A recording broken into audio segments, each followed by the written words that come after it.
All right, quick context for you. Before we begin, this podcast you are about to take in is a companion to my new docuseries titled What If? With Nick Zai. And in the docuseries, I'm currently in India to map out their worldview, their philosophy, the spiritual traditions, all in search of truth, and all while asking the question, what if? And so this podcast is meant to be a companion to the episode that I'm doing all about what I think is one of the greatest books ever written, the Bhagavad Gita. And so that may or may not be released yet. It'll be in the description when it is. And just so you know, I came here to India not just to talk to one type of person, just to scholars or just to mystics. I want to talk to everybody. And so this podcast is with Hitesh. He's got his master's and he's philosophically dialed. I met him at a cafe here in Rishikesh and asked him if he could help me map out the worldview he grew up in here in India to try to make it easier for Westerners to understand. So if you've never heard of the Bhagavad Gita, you've never studied any spiritual traditions that emerged from India, this is a perfect place to start. And so timestamps are below if you want to look for a certain topic. Otherwise, let's get into it. Here's Hitesh. I gotta say, as we begin here, this is the coolest background I've ever had for a podcast in my entire life. And I'm actually really gassed about it because I've wanted to do this shit like this for so long. And it's really surreal for me to actually be doing it with the Himalayan mountains behind us or right by. The Ganga, they call it here. And you know, it's interesting. We met at a cafe yesterday and we just started chatting.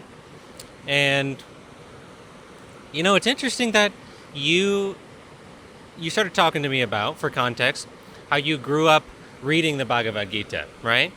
And for me, coming from a Western background, being from America, it was the Bible. And so I'm really curious, as you know, I'm mapping out the Indian worldview. It's my goal here with the show, What If with Nick Zai, and with the podcast. So my intention is to map it out so it's easier for people to understand. And, you know, the Bhagavad Gita, I picked up a couple years ago, and I was just like, holy shit, like it blew my mind. And I thought it was so dialed.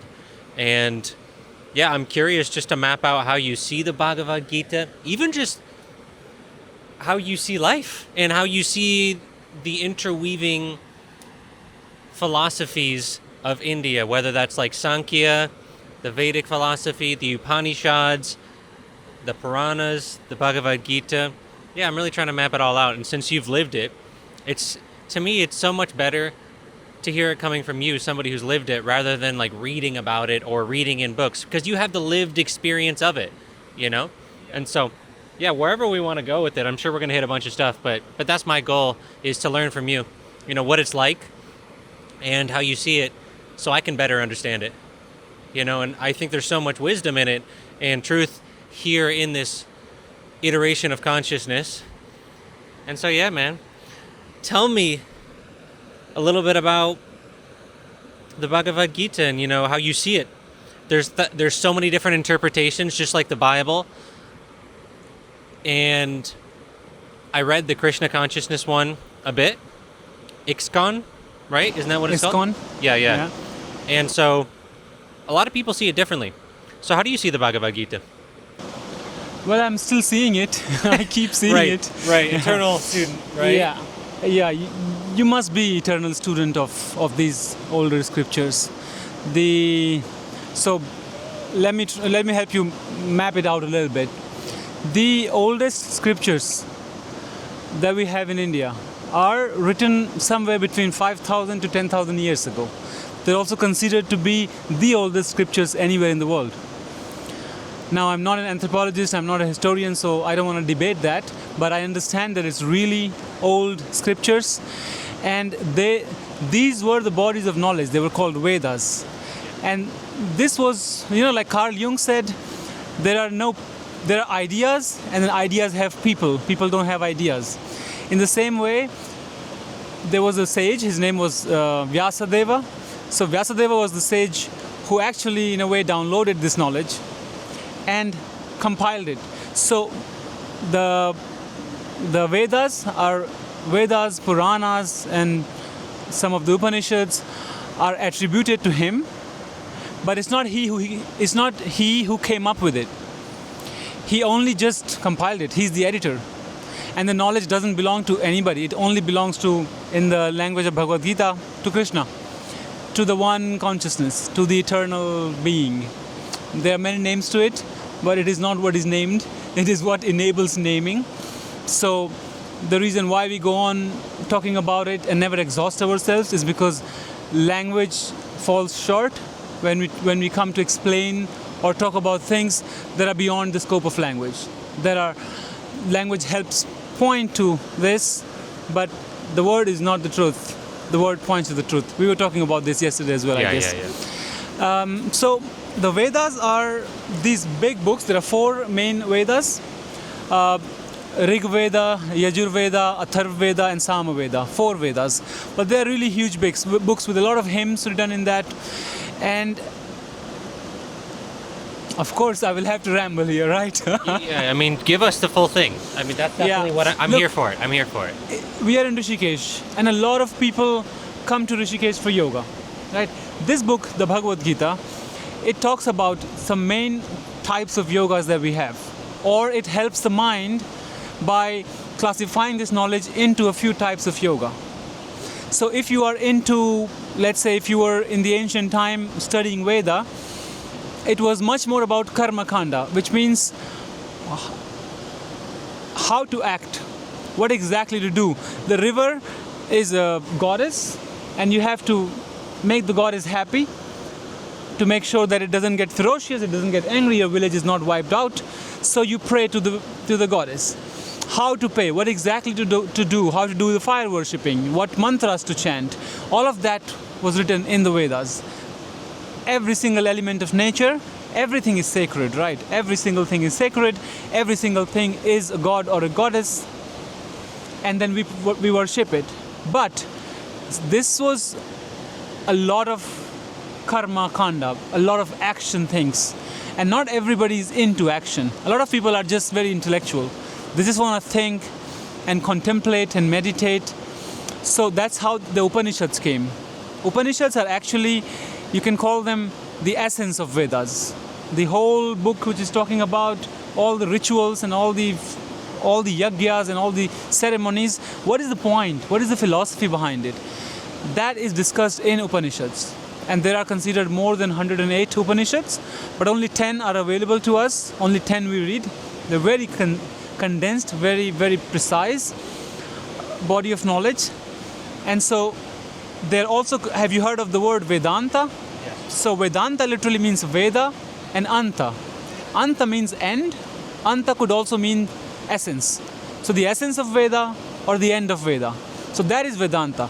And that is in Upanishads. And from these Upanishads comes the Bhagavad Gita. Just to summarize my point here about Bhagavad Gita, it is, if you cannot really put yourself into Vedas and all the Upanishads, if there's one single book you want to pick from Indian scriptures, it is the Bhagavad Gita you can safely begin with. Tell me why. Because otherwise you get so confused which Upanishad to read, and the Vedas are really huge. And what exactly to read in the Vedas, because if there is a long description of how to do the fire worshipping, you might not be interested in that. You want to just get to the point, get to the symbology, get to the wisdom behind it. So it's really compiled in a condensed way in Bhagavad Gita. And yet there are exactly 700 shlokas, 700 chants in Bhagavad Gita. So compared to the others where there are thousands of them, it's shorter, it's easier to memorize, and it's much more well studied. So if you need reference, if you need someone to talk to about this, it's easier to find resources. Yeah. And overall it is actually a textbook for all the yoga students to read Patanjali Yoga Sutra plus also the Bhagavad Gita. And then from there you get a lot of insights and curiosity, and it will point you to the right book and to the right person. And so perhaps if you begin with this, you will let it lead you where you need. Yeah, and it's not a bad thing that there's a wealth of knowledge, you could say, that the other books are long, for example. I'd rather have it that way, that there's a lot to study rather than just a little bit, because it just shows how much was put into the entirety of trying to understand truth, So I see it as a good thing. But just mind you that the little bit is itself really huge. Right.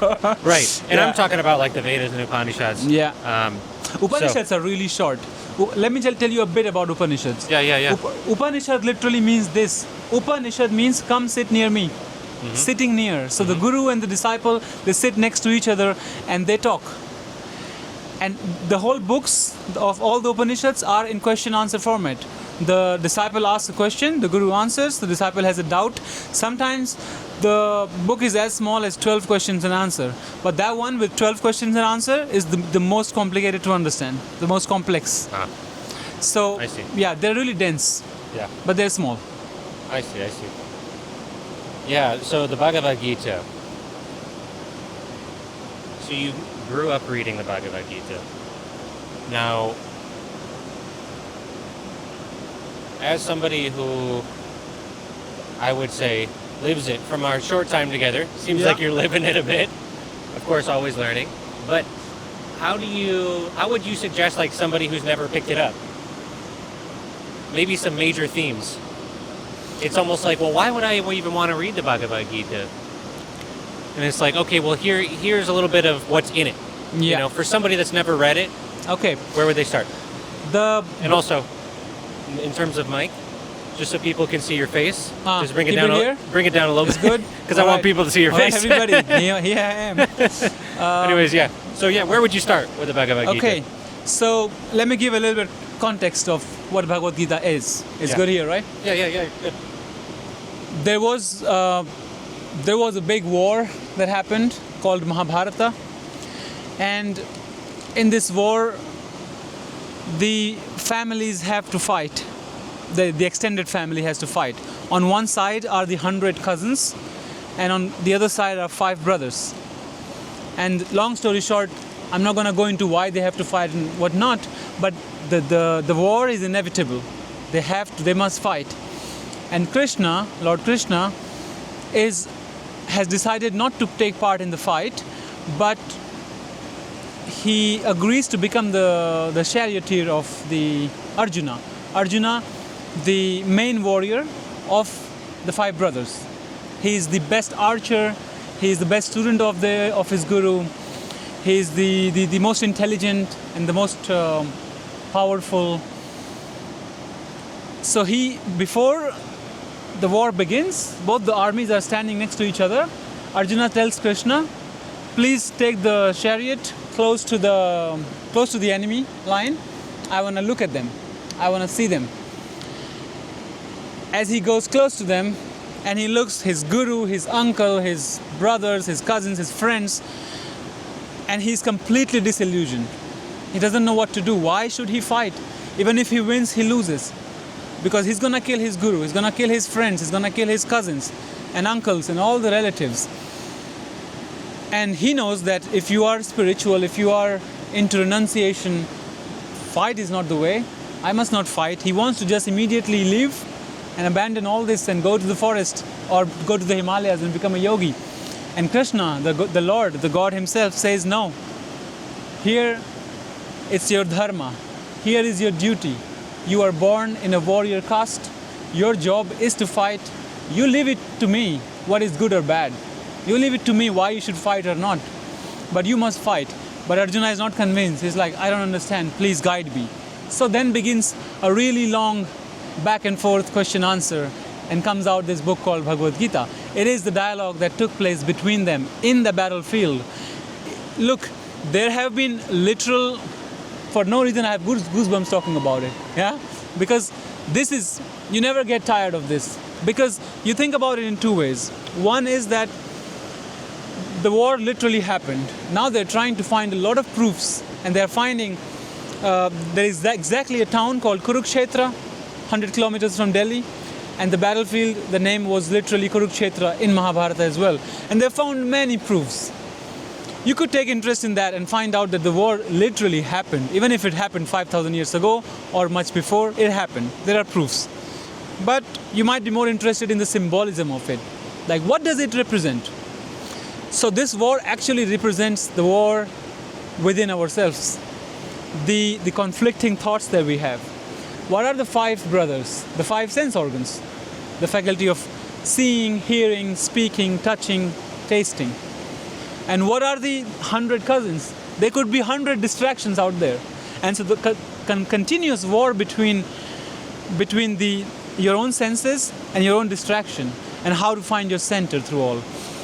And either way you take interest, I've taken interest mostly from the symbolic point of view in my life. I'm just so much more concerned or selfish that I'm only concerned about myself, like who am I and what am I doing. I don't really mind if the war really happened or not, although it did happen as it comes out now. But just for your viewers, for all the listeners, that you don't have to take things literally when you're beginning to take interest in a new body of knowledge, especially from another culture. It might be bizarre for you to even think of the fact that they fought, and this is a spiritual philosophy, and it's about a war that took place and went on for 18 days. And of course the 5 brothers won, because the God was on their side, so they had to win. You might not understand that, but you know what? This book is also a book on psychology. This book is also a book on business. A lot of business schools, the MBAs, this book is taught even in Cambridge and Harvard and Oxford. This book goes everywhere. There are hundreds of thousands of copies available, different kind of commentaries available. Also in America, there's a big body of the big collection of this work there. Krishna compiles this whole knowledge into a few really distinguishable sections. There is karma yoga. So let's say you as a person, you have a job, you have work to do, you have family, you have responsibilities, you have conflicts with people. The interpersonal relationship is going on. Things have to be done. How to act? How do I do it? Now, if I get to explain how do I do it, we're going to talk for hours. But this is one theme of the book. How to act. What is karma? What is karma yoga? Krishna explains it. Krishna talks about jnana yoga, the yoga of knowledge, the yoga of wisdom. Not the mental knowledge, but the inner seeing, the clear seeing, not from the eyes, but from the place prior to and behind the sense organs and mind.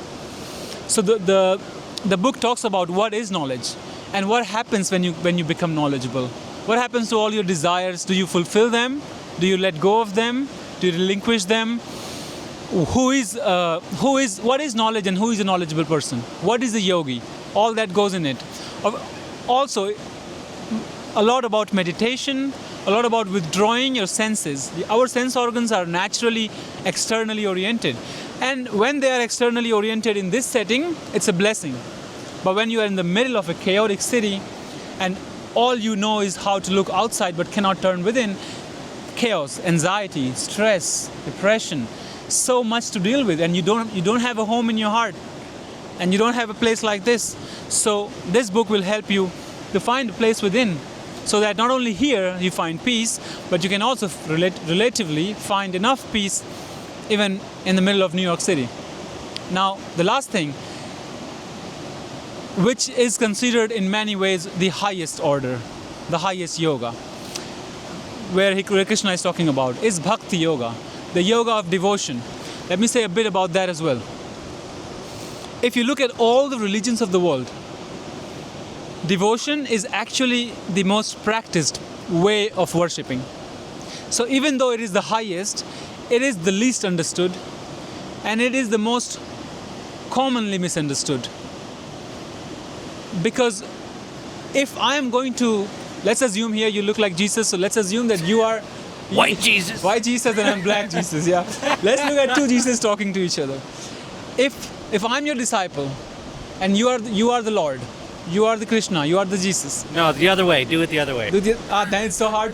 Then okay, fine. I might just... I just don't want that pressure. I might just fly away then. Okay, let's assume this rock... This rock is my God, and I am the disciple. And if I'm devoted to this rock, then I'll bow down to this rock. If I'm a Muslim, I'll go Muslims don't really practice form. They don't worship forms, but just they would go to the mosque and practice 5 times a day, right? Yeah, they're praying. They're praying 5 times a day. A Christian will go on Sundays to church. Mm-hmm. A Hindu and Indian will go in the morning and also perhaps in the evening, but definitely once in the day, in the morning.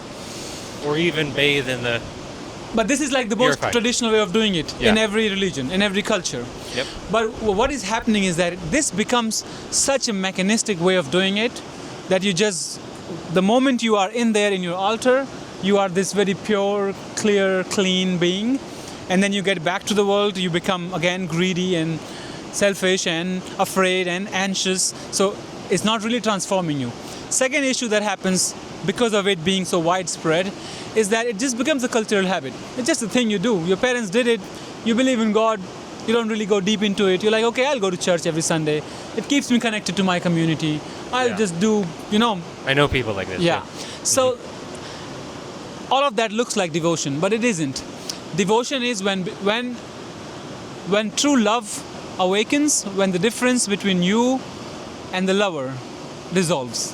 When me and the rock are one and the same. There is a famous haiku.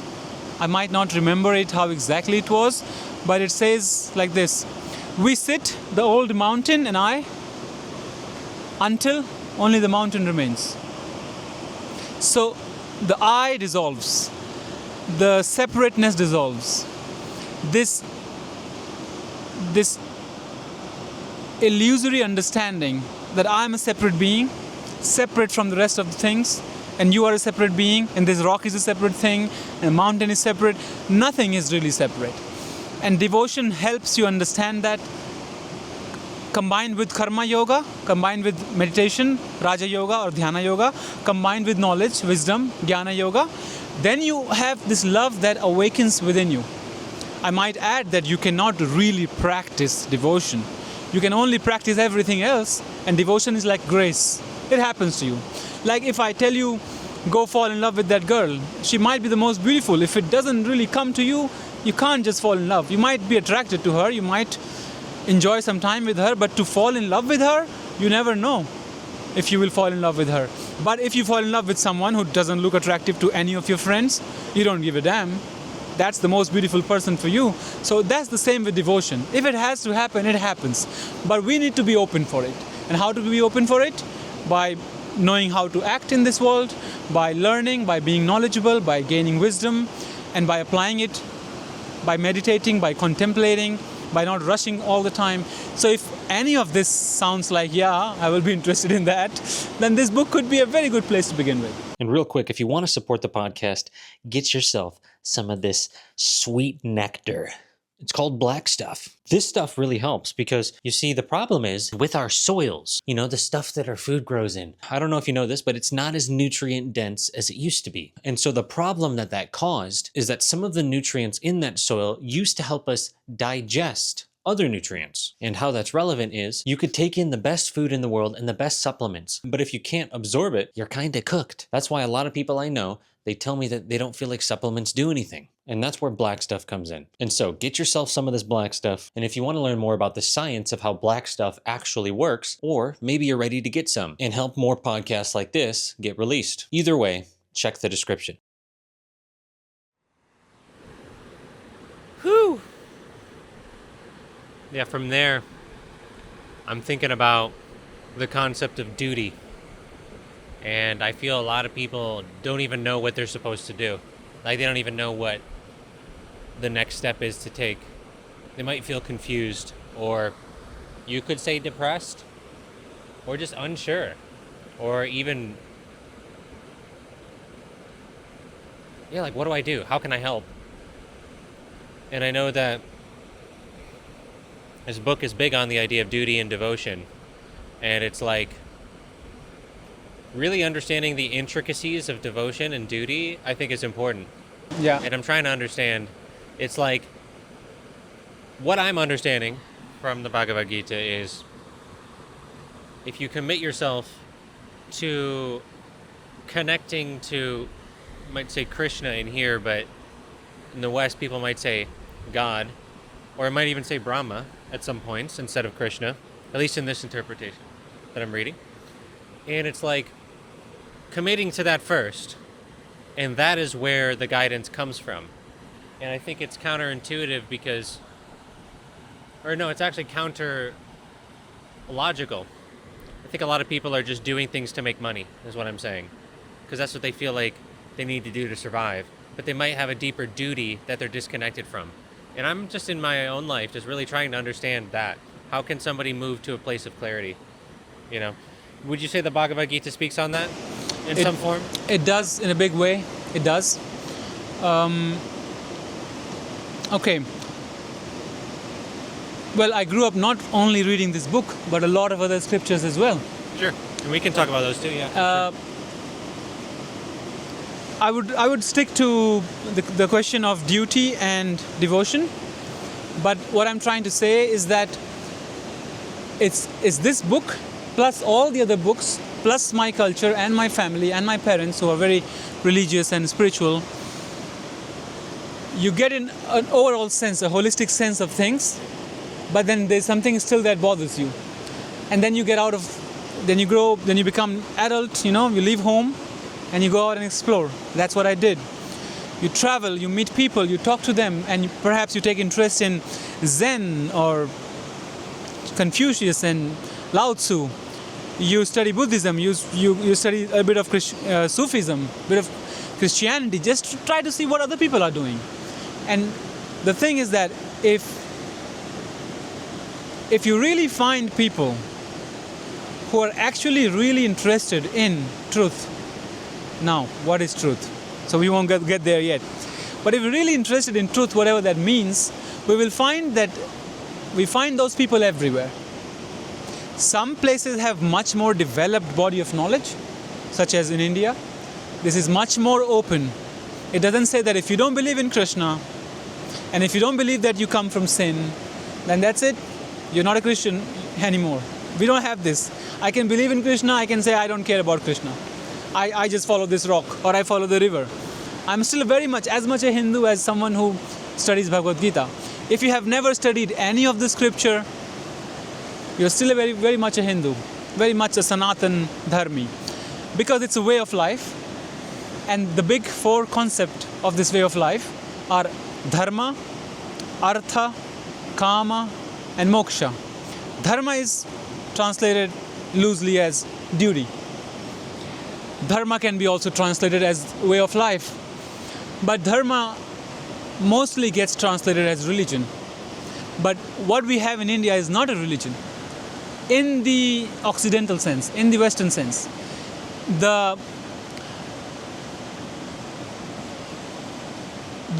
Western traditions such as Judaism, Christianity, and Islam, they come from a similar same source. Abrahamic faith. Religion, yeah? Mm-hmm. And if you know what that religion is, then this here we have is not religion.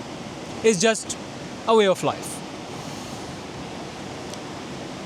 Because it doesn't have one single book that is on top of all the books. It doesn't have one single god that is on top of all the gods. It doesn't have one single place where you go, which is the place for all the Hindus. No. It's all spread out. It baffles you because if you come from this Western mind of chronological thinking, linear thinking, and very time-bound way of understanding, and you come here and you try to explore things, it doesn't make sense. Everything is like past becomes future, future becomes past, and people start talking in all sort of language. It's very confusing. And that's the point of it. To realize that the knowledge is not going to come from the mind. The mind is going to take us to the edge of its own capabilities, and then it will just, explode or implode, and knowledge will shine forth because it's prior to it. It's what enables mind to do what mind does. So we are actually pointing to an object which is not an object. The way I know you, the way you know the camera work, the way we know how to do work on YouTube, the way we know how to travel, the way we know how to read books, is not the way we get to truth. But we apply the same measures to get to the truth. And we never reach there. We're like, why not? Because it's not something that you can take out of yourself and look at it and say, I know you. You are that. You cannot know that. You can only be that. And you are already that. The whole journey is from believing that I'm not that to realizing that actually I've been lying to myself. I'm already there. I am. All of us are enlightened. All of us are enlightened being. It's the layer of confusion, layer of conditioning, layer of cultures, layer of all kind of traumas and greed and all the pettiness and shoddiness that goes in our lives, it makes us, it becomes our filter through which we see. But if we remove all the filters, like if you take a moment here and just simply look and not think while looking, just look.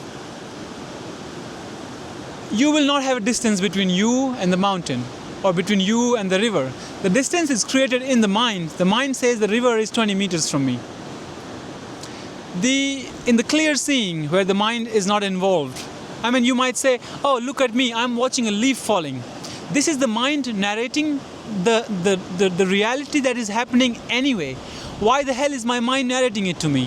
What if I let it shut and just let it flow and I'm observing it, all my senses, all my being is one with that, and you have the sense of glimpse of oneness, and you realize that, okay, this is where knowledge is. This is where wisdom is. This is where I am not in time and space, but time and space is in me. Okay, so, and then when you come back to the books, your attitude changes. You begin to understand what duty is, what love is, and all that. But I'm coming back to our main topic to find a link between, to understand what duty is. Yeah. As I said before, that we have loosely described 4 stages of life, 4 goals of life. Sorry, there are 4 stages of life as well, but we're talking about 4 goals of life. One is dharma. You have to find your duty. You have to know what is your duty. For example, if you really felt that my job is to collect this body of knowledge, travel the world, present it to your audience, and this feels not just a way to make some income, but also it feels like a real calling. I want to really educate myself and educate my audience. Let's grow together. Let's learn together. Why not? Let's not create this social platform barrier in such a way that it always feels like the person on the other side is somehow a client or someone I can sell something to. No, we can actually connect with each other. So if that's your intention, that's your dharma. That's your dharma, loosely speaking. And then the thing is that when you act based on your dharma, you don't really get so tired. I mean, if this was something you need to do because you had to come here and pick some rocks with me and all the river crossing and all we did to get to this place, you'll be like, I don't know if I want that. But we're here to record a podcast, talk about these things. Yeah, let's go. Right? Energy comes, focus comes, concentration comes just by doing things that you want to do. That's the dharma. Find out what you want to do. Now you will say, I don't know what I want to do. I don't know what I want to do. Well, keep on exploring. If you have this in the back of your mind, what it is that I want to do, you will come to that. In my life, I didn't know for very long what I want to do, but I did the other way. I went through the process of elimination. I made it very sure in my life what I don't want to do. This is something I'm definitely not going to do. This is I'm not going to do. And then my options kept on reducing, and eventually I found out what it is that I want to do. So give it time, don't be in a hurry, and you definitely want to find out what it is, because everybody has a gift. If you have become cynical in life, if you are pessimistic, you might be laughing at us right now, but trust me and trust thousands and millions of others who are telling you that you have a gift. You have a gift. You just don't know it yet. You haven't seen it yet. You haven't explored it yet, because again, you perhaps act in your life out of fear and out of fear of survival. That's much more animalistic way of living, instinctual way of living. I need to do this so that I can pay my bills, right? We have to get out of this mentality. And I was in this mentality for a long time, and I won't lie to you, sometimes I still get into that mentality, but I know that it's just a habit that my mind has gotten used to, and I just watch it, I let it go, in a few seconds it goes away, and I go back to create from a place of sharing, from a place of knowing that the being in me, that is also the being in you and the being in you, is doing everything. There is no doer. Bhagavad Gita will tell you. There is no agency in you. You might feel like I decided to click on this video and watched it. So of course I'm the doer. But you're not. Even science proves it these days. It can put an electrode on your brain and it will tell you 3 seconds before that you were going to click on the video. So you actually become aware of your own choices after a few seconds. And I'm not even saying nanoseconds. After literally a couple of seconds, that slow our awareness is, because we are always aware of things in past. Now all that we are looking at, even the mountain, the river, is just from a bit of time behind. We're not really experiencing present in terms of material reality. So one of the things you will see that you are not separate and you're not the doer. Things are happening through you. Right now you think things are happening to me. Why is this happening to me? Why is that happening to me? Then you will be like, things are not happening to me. They're happening through me. Then you'll be like, things are not even happening through me. They're happening as me. I am the thing. I am the part of that thing, not separate from it. No, not at all. Then comes the artha.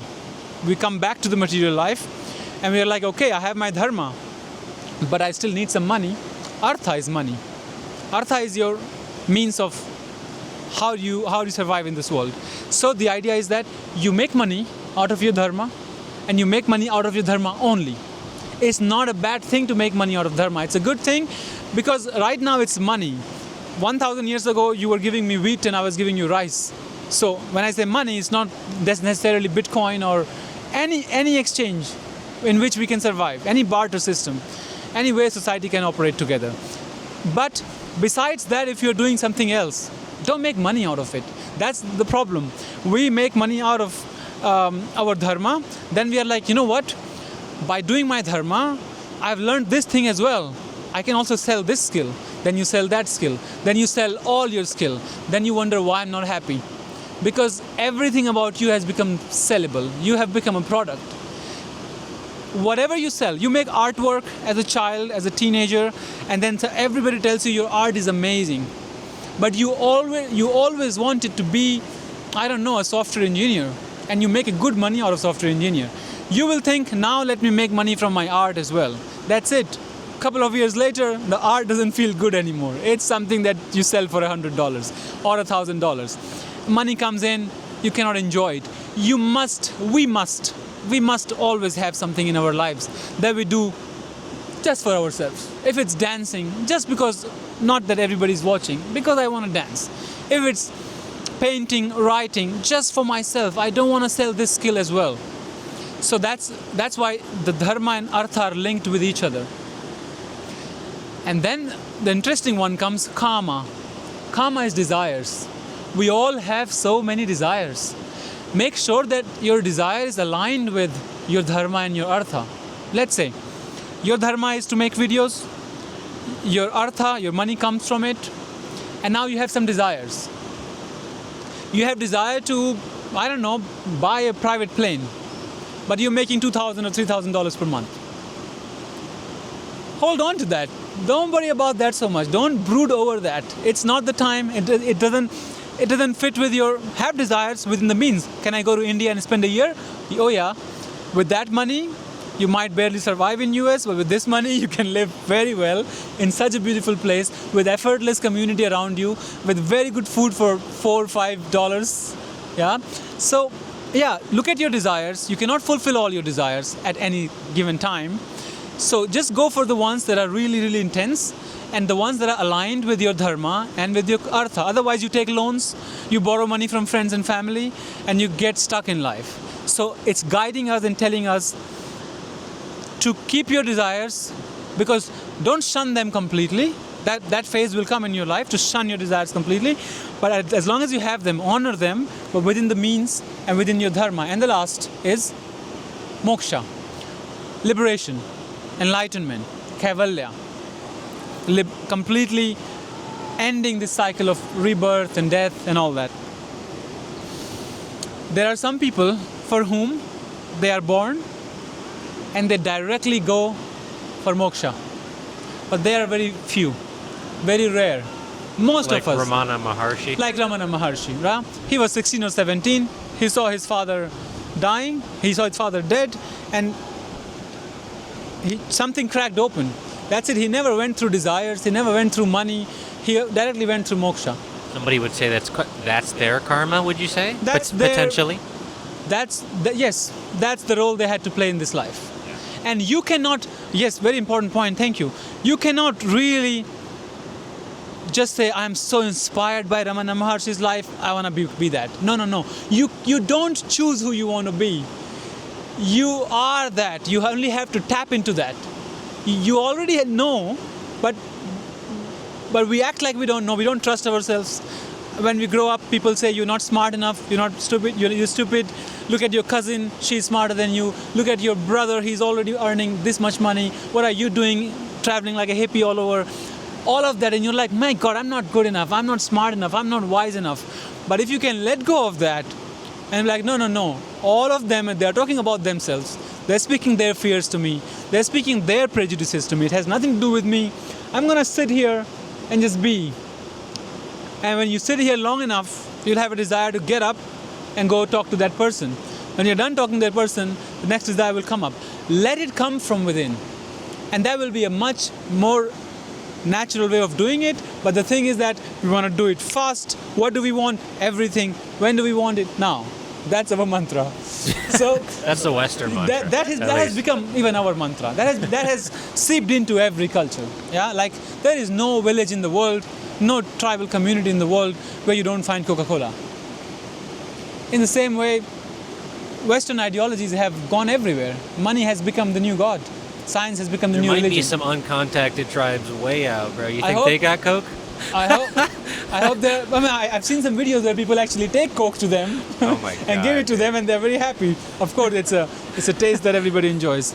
So you might have to go. Is this a through- Coca-Cola? Maybe they will reach out to you. I'm not convinced on that. Maybe bro. they'll reach out to you as well. 7-Up reached out to me.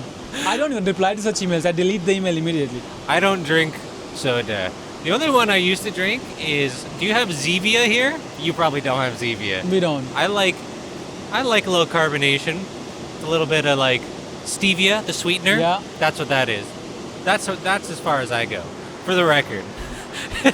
For the record. Oh man, there's so many rabbit holes to go down from here. Yeah, I have not heard of that 4-branch explanation. That's really interesting to me. And so, yeah, two main things that are coming to me right now is the idea of what somebody is at the core, which is a really big question for me, because somebody who comes from a Christian background, I'm not somebody who I would say claims to be Christian in the traditional sense. I would describe myself as a philosopher who's just really interested in the truth. So I'm studying all the different philosophies around the world, and I'm asking questions. You know, the name of the show is What If? With Nick Zai.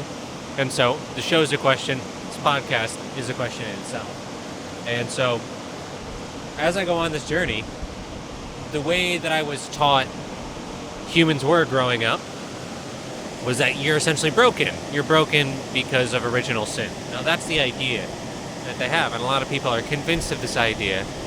And there's a whole rabbit hole as to why, how, this, that. I'm not really interested in that today. I'm just interested in that idea because, from my understanding, it's very different in the Bhagavad Gita. And the Bhagavad Gita is kind of a question, or it's an answer, you could say, or, yeah, a way of seeing that a human is not actually broken upon birth. It's actually kind of the inverse, from my understanding, that everything emanates from Krishna or God, and that what somebody is at the core, how would you describe that? In comparison to the broken, what would you say? Well, we have a milder version of it as well. We are not sinners, but we say we are ignorant. We are born into ignorance. Okay, the whole concept of if sin is understood properly, I know you said you don't want to talk about it, but we can talk about it. We can. I'm saying I didn't want to go into the explanation Yeah. of it completely at that moment. Yeah. But I'm down, yeah. If Okay. that's where it leads, for sure. Because it's interesting. Because if you're being philosophers, then yeah, let's look at why is that so? And then it's very interesting for me because we have a tendency to latch ourselves to ideas and latch ourselves to people. and latch ourselves to organization, latch ourselves to institutions, like latch ourselves to whatever we find, because we are not really grounded in our own being. So that is why some people really want to believe that we are sinners, some people don't. But maybe there are people like us who are actually not in a hurry to decide anything. We are open to study, and we are studying.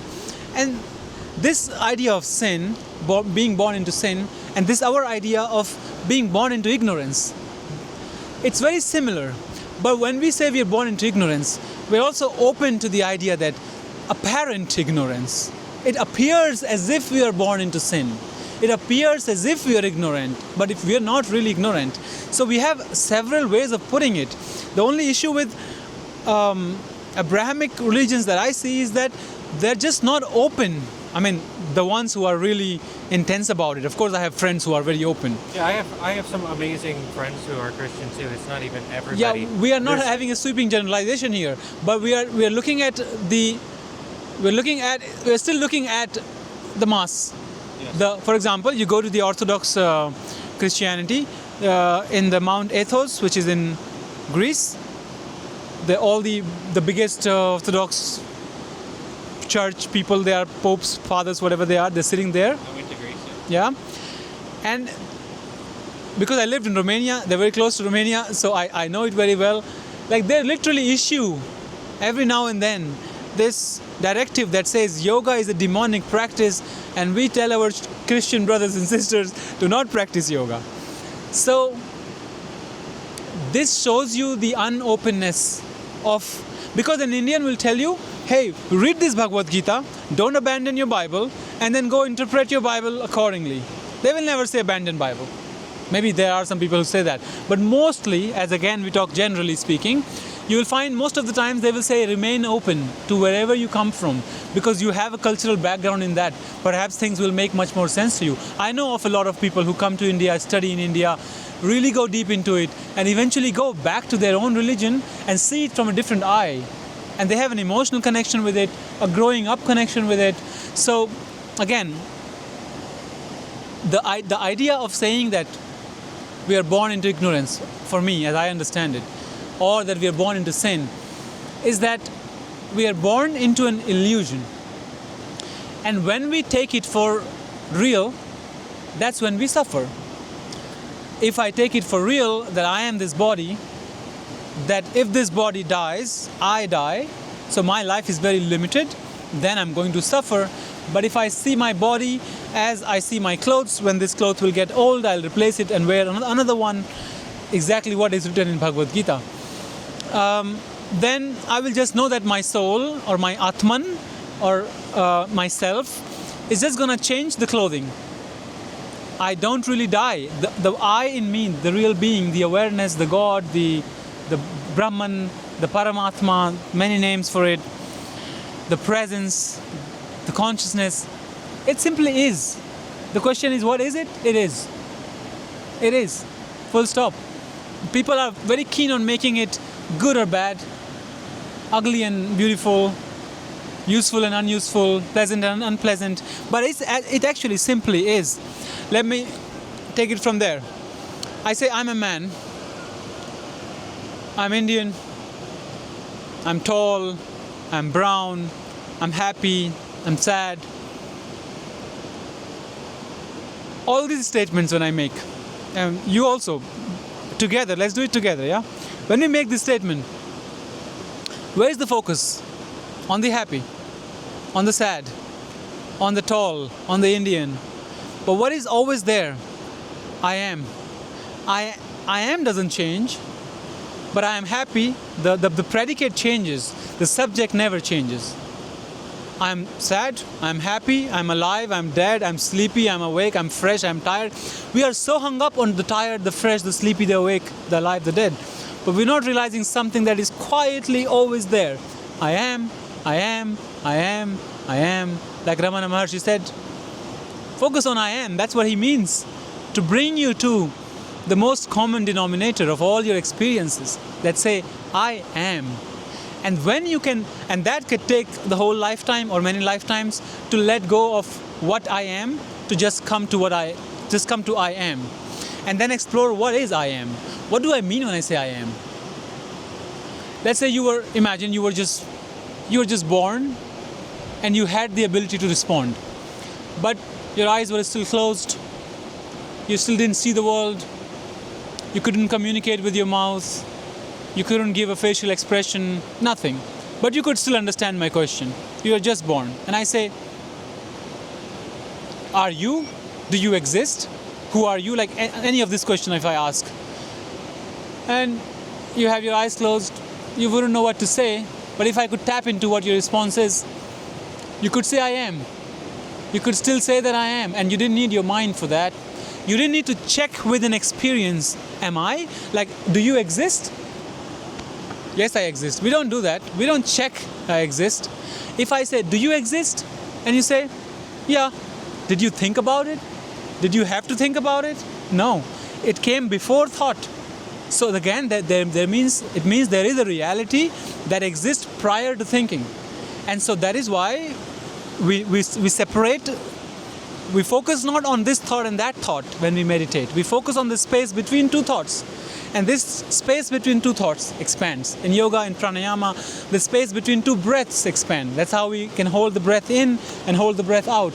That practice is to find out that quiet space, which is like a pulse of life. And one pulse, death, and one pulse, life. If you're awake when you're death, that's when you're awakened. That's what the only difference between sleep and awakening is, that you're aware that you are asleep. And so, what am I is a beautiful journey. The problem is that traditionally we say, these are our shastras, these are our scriptures, believe in the scriptures, focus on the scriptures, keep them as the authority in your life, and go from there. But I'm not a traditionalist, although I see the value in it, I see the point in it, and I see that why some people might exactly need that. In the same way that not everybody likes the idea of army, idea of defense, but some people, when they go in their 18, 19 years, when they go to the army for a couple of years, it turns out to be the best years of their lives, because they learn discipline, they learn how to take orders, they learn how to organize themselves. So this could help in this manner, that you can actually channelize your energy and focus on one thing by following this. But if you are an open kind like me, if you are a rebellious kind like me, you're like, I'm going to follow everything but nothing at the same time. I'm going to ask myself what comes out from within. Then I would say you don't have to. You don't have to. All you need to do is to be completely sincere that this is not time pass for you. If you are really listening to us right now, it's not a spiritual entertainment for you. This is the theme of your life. Then if it becomes the theme of your life, you never worry about focus, you never worry about concentration, you never worry about any of these hacks that you learn from modern gurus. You don't need that. You are in love. If you are in love, what is the goal of love? If I have a partner and I love her, what is the goal? So that I can do this, so that I can do that. Those kind of marriages fail. That's how my marriage failed first time. That's how things fail, because you place demands on things that are means and end in itself. So when you love because true love is when you just love. There is no reason why you love. You just love. That's your goal. You work in the same manner and the work becomes your goal. You play. Children are playing. You look at children and animals playing. What's the goal? So that we can play better and record it and put it on Instagram? No. We play, so we play. And we enjoy it. When we hang out with our friends and do the most nonsensical conversation, we don't have any intention to make money out of it, what happens? We enjoy it. We are one in that moment. So, living life as the means are the ends. And just in the now, in the here, in the now, in the here. Not in the thought of the past, not in the imagination of future. Because when we are too much on that side, what happens is that it's not just anticipation of future, it's just worries, anxieties. What if that happens? What if this happens? Oh my God. Why do we have to think what if things go wrong? What if things get better? But we rarely think like that. And the past is just a baggage, it's just a burden. So be in the now, expand the present. And yeah, that's what I would say. And real quick, if you want to support more podcasts like this, and at the same time you feel like you're self-sabotaging, you're not reaching your potential, oh boy, I got a solution for you. Take my 21-day Shadow Integration Challenge. I show you how to use Carl Jung's psychological model to stop self-sabotaging, stop procrastinating, stop distracting yourself, and dial it in. If there was any time that it was important to get dialed in, it's now. I've got 21 days of dialed in exercises so that you actually start to integrate your shadow, and it makes a real difference in your life. You can take the challenge by checking the link in the description. Absolutely fascinating. As we watch people go down these rapids right behind us. They're in the now. If you're whitewater rafting and it's like super, it's actually pretty choppy here behind us. You know? Yeah, so let's actually go back to the topic of they're having fun. Looks like they're having fun. I hear people on this river actually like screaming with joy at times. Love to see it. But yeah, the idea of original sin. So tell me if you think this is accurate, you know, with your worldview and the Bhagavad Gita, and even the ideas in the different. You could say, would you say? I've been asking multiple people. I'm curious as I begin. What do you think the most accurate way to say it is? Because some people tell me I don't say Hindu anymore because people have told me that that's offensive to some people. Some people say they don't care. So I started saying Vedic. Some people, I start saying Sanatana worldview. And then sometimes I just say Indian. What do you think the most accurate way to refer to this is? I would tell you the safest way is the Sanatana. Sanatana? Because Okay. that's eternal way of life, Sanatana. Okay. So if you say Sanatana, no one's going to argue with you. Okay. Because everything else is a bit more political and a bit more, it's all about identity. Yeah. So we go back to the source, and that's where it's Sanatana. Okay. So we are Sanatani. The people are Sanatani. The Dharma is Sanatana. Sanatan Dharma. So tell me more about that term. How would you describe it? So the eternal way of life. The eternal religion, if you want to call it that way. The eternal. Yeah. Because, okay, the main difference, the main distinguishing factor for Sanatana is that it doesn't apply to only brown people who live in this continent. It applies to all beings, not just all human beings, all beings. This truth, when it is deeply understood, it applies to the bird, to the cat, to the dog, to all beings. It encompasses everything in them. And no one is a kafir. No one is for someone who's out of it. Exempt. Even if you don't know, you are a Sanatani. That's our point. Even if you don't believe in it, you are a Sanatani. Yeah. Okay. So, from there, in the Sanatana worldview, I'm contemplating what I was talking about before. Let's actually go into it. Original sin, I think, is different philosophically from the idea of sin. So that there is a distinction there, because original sin is an interpretation. That's the first thing. Some people, it's become very popular. Not all early Christians believed in original sin. It came along as a we can say interpretation for now. So, with that being said, original sin is the idea that because of what happened in the Adam and Eve story, everybody has to inherit sin. Now, different interpretations of that even. What I'm specifically talking about is the idea that a human being is broken and in need of fixing. That's a different worldview than we are ignorant. Maybe I do need some water. But the voice there. Thanks, Chief. All right. So that's different from the idea of what you're talking about in the Sanatana worldview, which is also, I just came from Thailand, studied with Buddhist monks. Shout out to my Lan, who I had on the podcast. You can go listen to that podcast, and in that podcast, he's talking about we're born into ignorance. It's the same idea. And along with that idea, it's if you sin, if the original term, at least in the Bible, in the biblical sense, it means, it's a Greek archery term, which means to miss the mark. There's hamartia, there's different ways people perceive that term as well. And so if we all miss the mark in life, that's different from you're broken, you missed the mark, you missed the mark by being born, or you inherited that missing of the mark which makes you in need of another being to save you. That's an interpretation. And so, in my experience, and I'm somebody who has been pursuing, I originally started, just so you know, I originally found a book on Taoism by Wayne Dyer called 101 Ways to Change Your Life. Okay, it was an interpretation of Taoism.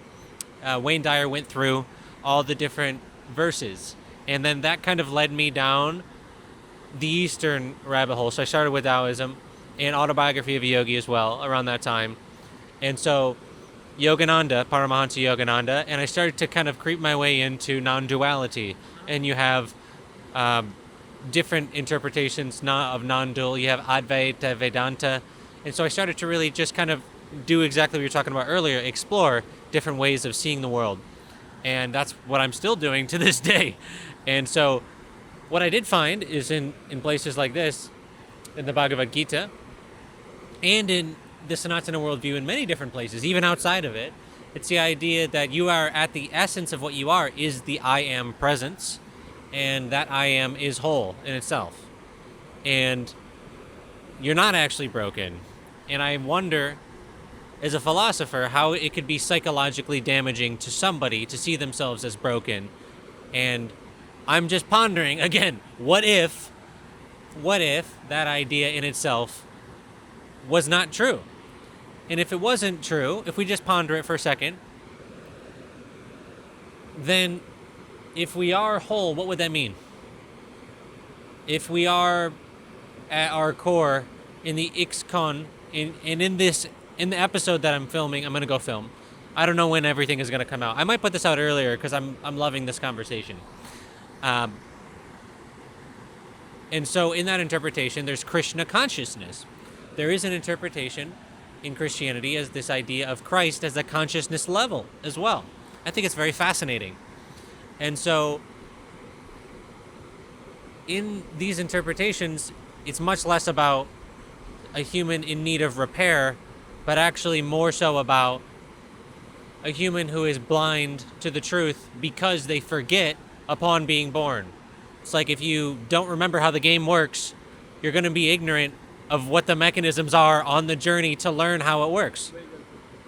So as we do that, I think that worldview I'm seeing in the Bhagavad Gita, and I'd love to hear more about how you see the distinction between wholeness and the original nature of the human as put, by Krishna, or really in the Sanatana view in general, because I think it's very different, and I think it's very important to understand identity. And I did have another podcast that I filmed recently where he said the whole thing is about identity, like learning what you really are. Your true identity. Yes, and that's what I'm trying to figure out, So how do you see identity in that way? Well, we're all seeking an identity that we don't have to let go of that identity. Someone can take away my nationality from me, someone can take away my family from me, someone can take away whatever I build in this life, basically. They can take it away. They can even take away if I have dementia, full-blown dementia, that's it. All my identities are gone. I wouldn't know who I am. So then who I am? The identity that no one can alter it. There is no fear in you, because now you know that even if the whole world comes with their swords and guns and bullets, and they're like, okay, they're like, yeah, shoot me. You kill only this flesh. You can never kill me. I have my identity. That's the identity that in a very simple word is God. God is the true identity. There is no other identity. Only when you are one with God, how we say it, what's our terminology? We say individual soul, Atman, and the cosmic soul, Brahman. Another word is Atman and Paramatman, the great Atman. Atman is the self. But Buddhists say there is no self. And as long, we would say there is no self until there is. Right? So there is the feeling that there is self. As long as there is the feeling there is self, we say that that's the Atman, that's the individual self. I'll better explain with some examples. Let's take the example of a drop in the ocean. We are a drop from the ocean. In terms of quality, in terms of the chemical composition, it's all the same, right? The only difference is the magnitude of it. The drop thinks it's a tiny drop, and all her life she wants to merge with the ocean. That's her God. But the moment the drop merges with the ocean, the drop dissolves in the ocean. There is no drop anymore. Now, did the drop get enlightened? Or did the drop realize its true nature? Because there is no drop remaining anymore who will get enlightened, who's found God, or who has gone liberated. So, Atman and Paramatman, they merge into each other. In fact, Atman realizes that there was no Atman anymore, and the true identity always was Paramatman. Which is to say that in other words, if God is one infinite being, one without the other, it has no other, because if there is another thing, like there's a devil also, then the God is not infinite anymore. It's become limited by the existence of another being there.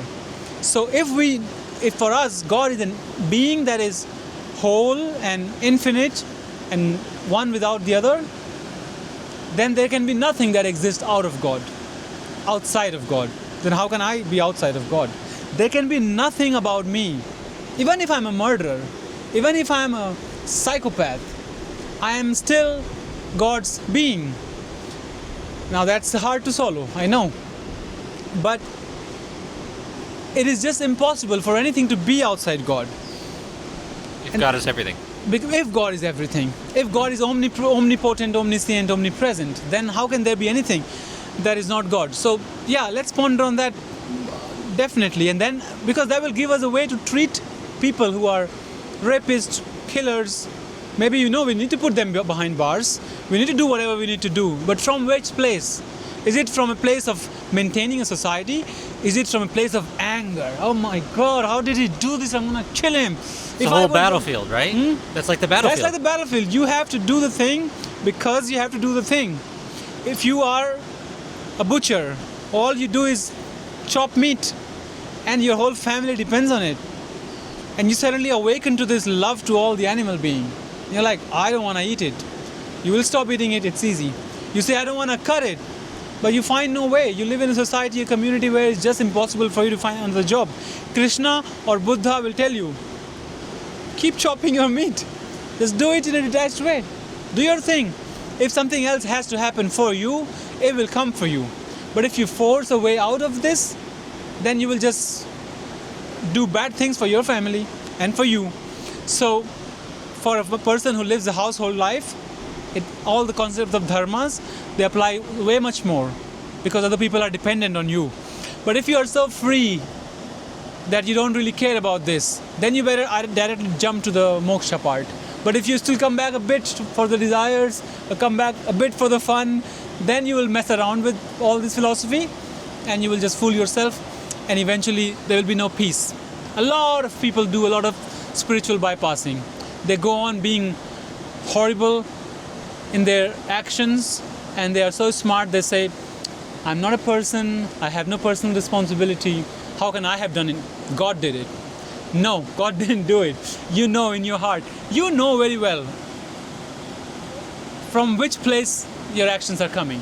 You can fool us, yes, you can say these things and we have no argument, but the thing is that when you go to bed, when you sleep, when you're about to close your eyes and go to bed, what kind of thoughts come? How do you deal with them? That's your pointer. If you're not peaceful there, you're doing something, you're playing around, you're not being sincere. That's what I think. So who am I? I am. It doesn't need a name. I cannot know who I am. I can only be it. And I am being it. So in my being I am. If I am so hell-bent on creating philosophies around it, creating structures around it, creating religions around it, because the end of all religions for a personal enlightenment journey is that they go beyond all the religion. Religion, as I understand, is the kindergarten for people who are new to spirituality, who are new to this path. They need, like if you want to be a motorcycle maintenance guy, you have to learn the manual. You can't say, no, I will invent the wheel myself. I don't need the manual. You read the manual, then you move on. But you don't move on with that because it's a machine. It's better to stay with that and just do your thing. But with life, there's no manual. This manual falls short because this manual is written for billions of people. And every person will have this tiny flavor, this tiny thing different. So own that. But until you can be so sure, stick to this. That's why you study, but eventually you have enough conviction, enough clarity to say, hey, all religions are equal to me. There can be as many religions as many people on the earth. It was said by Swami Vivekananda, not by me. Yeah, so who are we? What's the idea? Okay, the other thing is about our wholeness and our limitation. But I'm going to pause before I say that because my head is vibrating. Your what is? My head is vibrating. Your head is So I'm going to vibrating. calm down a bit. Well, I speak with a lot of intensity and passion. yeah. I love this intensity and passion in me, which comes out only when I'm having this kind of conversation. I You have the same thing, dude. You have any other kind of conversation, I might be yawning and zone out.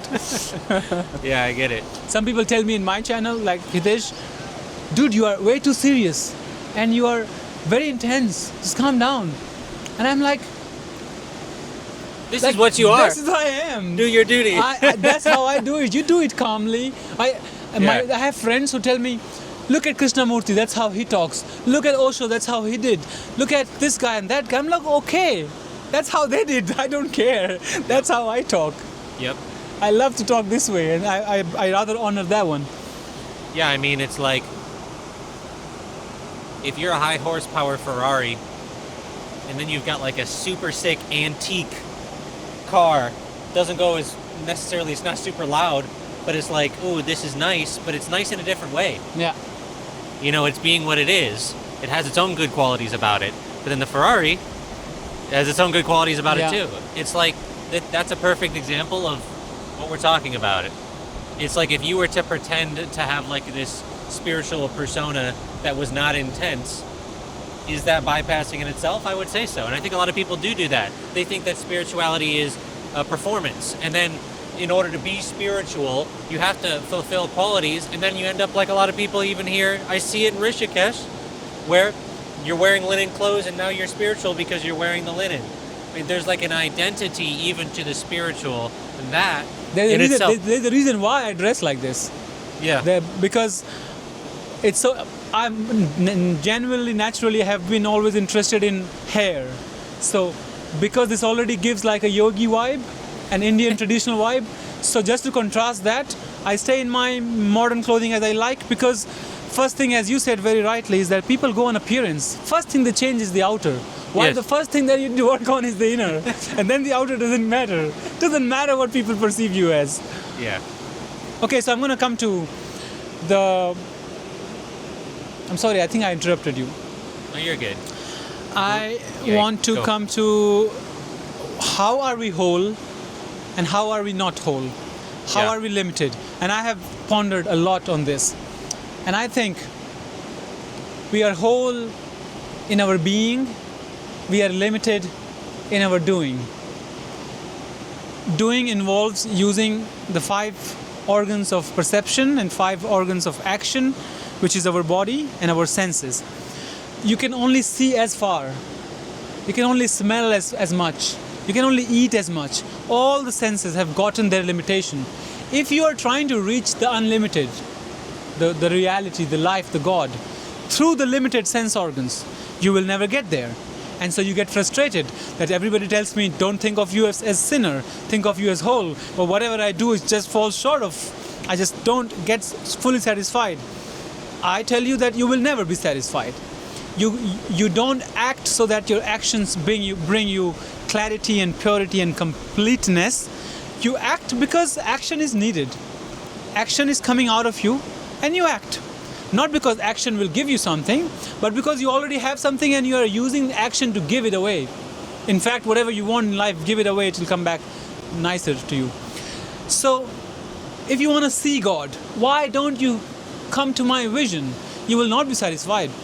You just won't be satisfied. God can come in most magnificent way. You will say, my AI app does better than this. A lot of people think that shit. Yeah. So, the wholeness is in being. You do nothing. You are sitting here, quiet. The end of all knowledge is silence, because all words come because there is silence behind them. And so if you are really exploring and looking for wholeness, don't look for it. You already are in your being whole. Because the moment you externalize it, try to love a person and feel like whole. It could be your child, could be your mother, wife, husband, anybody. No, at some point, you don't like them. At some point, they can't stand you, and you're like, oh my God, why can't they stand me? I love them so much. It just, the conflict is going to arise. It's inevitable because of how the mechanics of this external world, the so-called apparent external world, work. It exists in duality. You can appreciate happiness only because you have gone through sadness. You can appreciate sunny day because you have gone through cloudy weeks in your countries, perhaps. You can appreciate anything because its opposite exists. So if you become spiritual and you think now only happiness in my life, now only joy in my life, then you are becoming spiritually ignorant. And there is much more spiritual ego, spiritual ignorance in society than just normal, regular people. They live much more. In fact, for me personally, I actually consciously avoid people who look spiritual. Sometimes I'm surprised to see that they are also nice from within, and it's a nice thing, but as a thumb rule, if I have to choose between, I want to chat with someone, if it's you or the guy who's wearing linen, I'll choose you. It's almost like, I mean, I'm sure it's, a lot of the times it's not absolute, but my experience has been similar. It's like a phase. I had the phase. If you go far enough back on my channel, I had that phase where I was wearing the mala beads, and it's part of like it's part of like an identity game that people play, and it's interesting. It's just curiously interesting that I find that a lot of people, when they get far enough on the path, they just wear clothes that like whatever the fuck they want, right? I don't know if that's your experience too, but like I wear this because I like it. It's like when I think about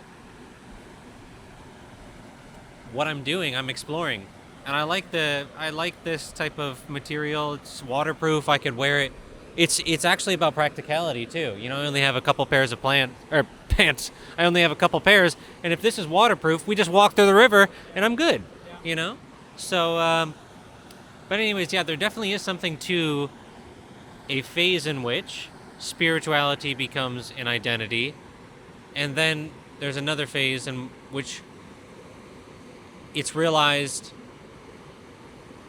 the essence of what somebody is, and it's no longer a performance, it's a way of being, which is what we're getting to, Sanatana, the way of being. And when you were talking, what came to me was, you said, referring to somebody else, if somebody feels like whatever they're doing is not good enough. I think a lot of people struggle with this. And the question is, if you feel that what you're doing is not enough for what? And this is where the Bhagavad Gita comes in. Not enough to get a certain result? And if you're measuring your progress or enoughness based on a result, that's the ignorance that the Bhagavad Gita is speaking upon.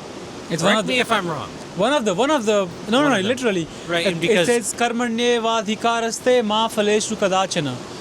The only right, if you have at all, is to action, not to the results. For two reasons. One is that results will confuse you, will never fulfill you. Results you might get or not. But if you judge yourself from the result of your actions, then you always judge yourself from a wrong perspective, because those results depend not only on you but also on the road to be there. The river is crossable. I mean, if we can't cross the river and today's podcast couldn't happen, we can't blame ourselves for it. The river is just so high, but we get so used to it. We're like, why didn't we study it? Why didn't we know that the river will go high today? It's our fault. So because we are focused, we are the people who succeed. So if my idea of my self-worth is the guy who succeeds, then when I fail, I feel like I'm a failure. But no, my worth is that the guy who gives it all every time he engages in life, he just gives it all. Like right before this podcast, I felt sleepy and I was yawning and the sun was feeling good. But as conversation began, the energy came up and now I'm almost shouting. And you just do as it comes, and then you feel, and in the end you put it out. 5,000 people watch it, 500 people watch it, 50,000 people watch it. Whatever happens, happens. Next time you get in there and have the best conversation ever. That's the only way to be able. That's the only way. That's why they study this in business schools. That's the only way to lasting commercial success as well. If you really want to go into this, any kind of business, any kind of work that you want to do, even if it aligns with your dharma and you want to do it well, you want to be consistent. You want to be consistently good when you see no results, when you see one person commenting, same person again and again, the only light in your darkness. You hold on to that person and you say, hey, she loves it. I'll post another video just for her. She sits alone in her apartment somewhere, she's lonely, she's told me, and I'm happy to make a video for her. Oh, look, there are 2 people now. You go from there, always satisfied that one person, and you will succeed. If you play the number game, I had 2,000 subscribers. Now I have more than 100. One day I'll have 1 million. This number never feels enough. If I just focus, and I do sometimes, if I see it from number perspective, it's only when people tell me, oh, you have a bigger channel.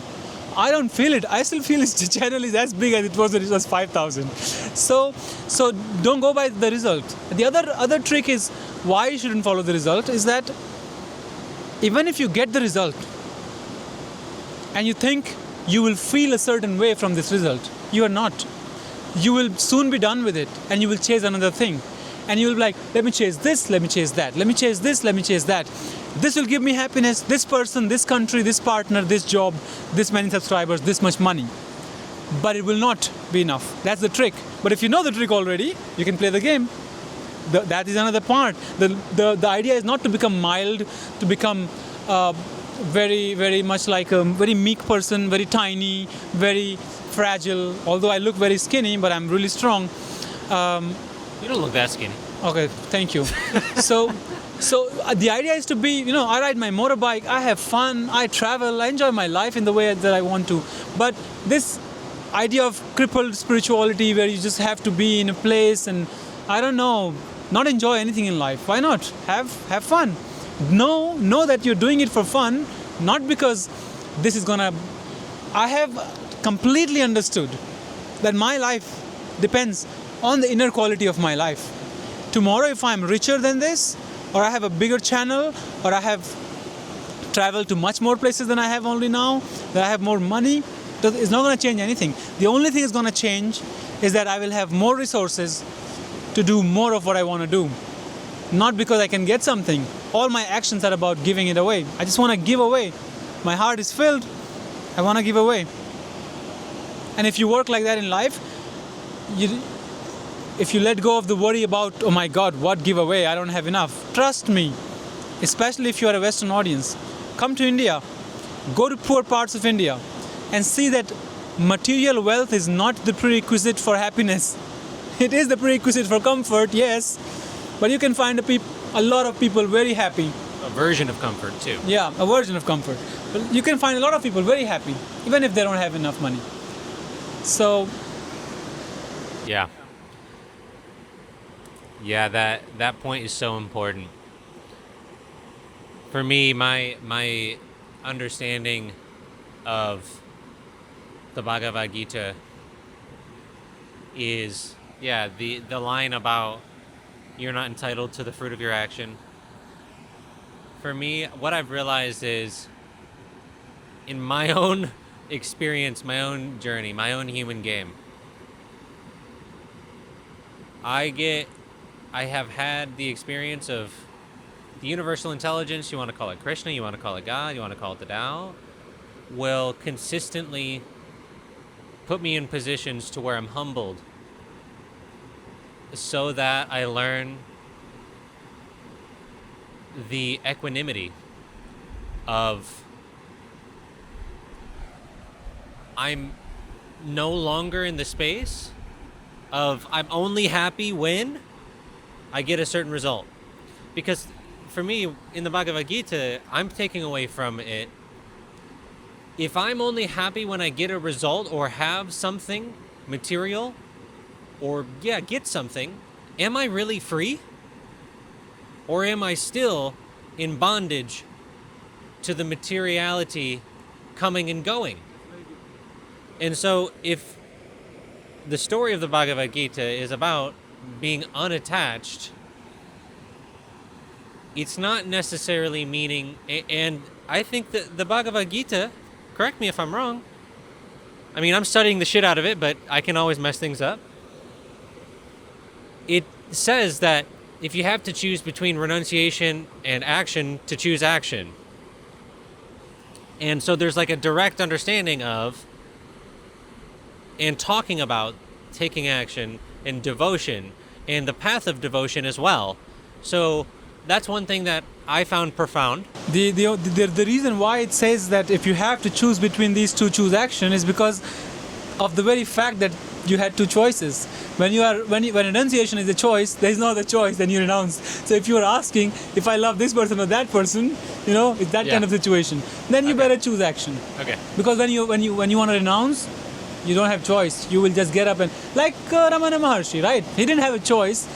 Should I do this or that? He just became like that, renounced. It's just what he was. Yeah. I think part of the mind game right now, the way that people are being psychologically distorted or messed with, in my view, is to confuse them to not know what they are.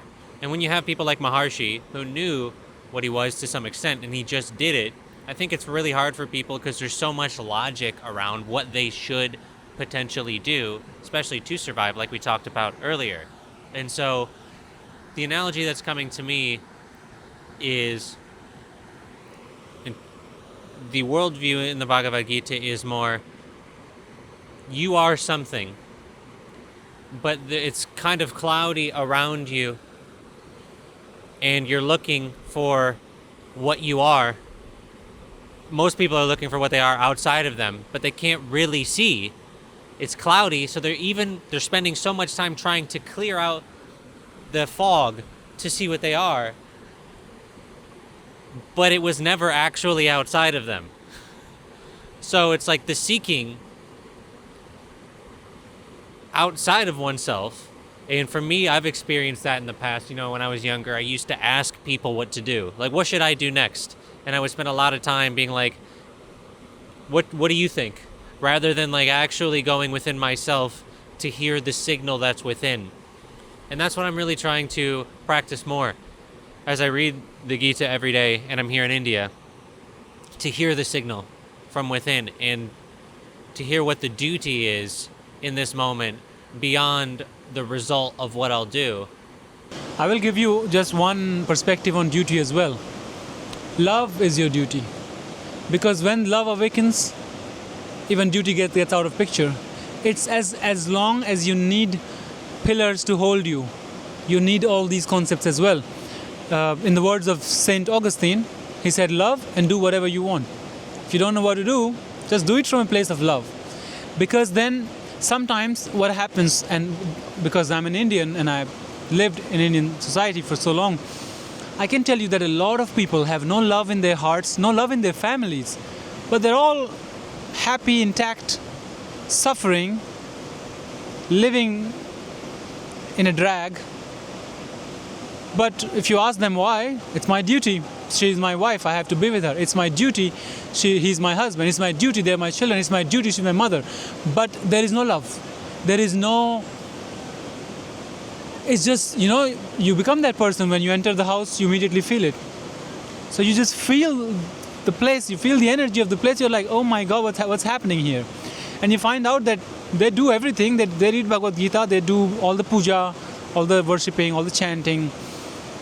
But among themselves, they've given up on each other, completely given up on each other.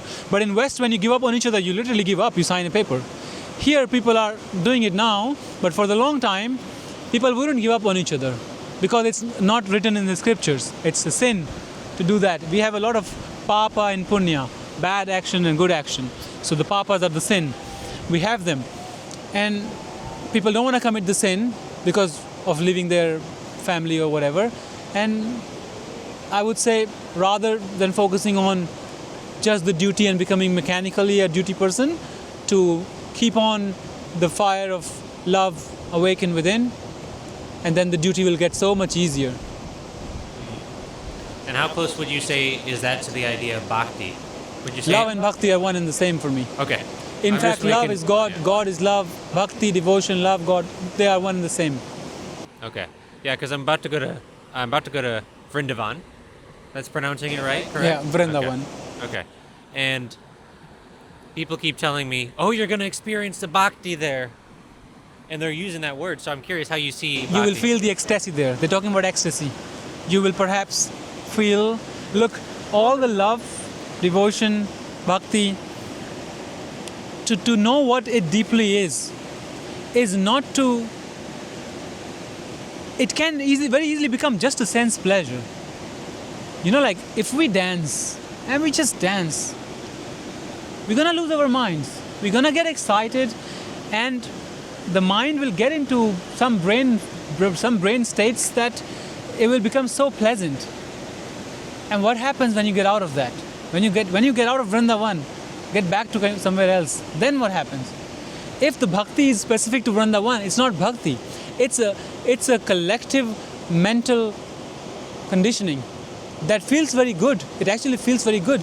I mean, every time I sit with a group of people and chant Om, every time I dance with a group of people, quietly, just all of us dancing in good music, it's a beautiful feeling to be with people, to have our heartbeat syncing, to have our rhythm syncing. It feels amazing.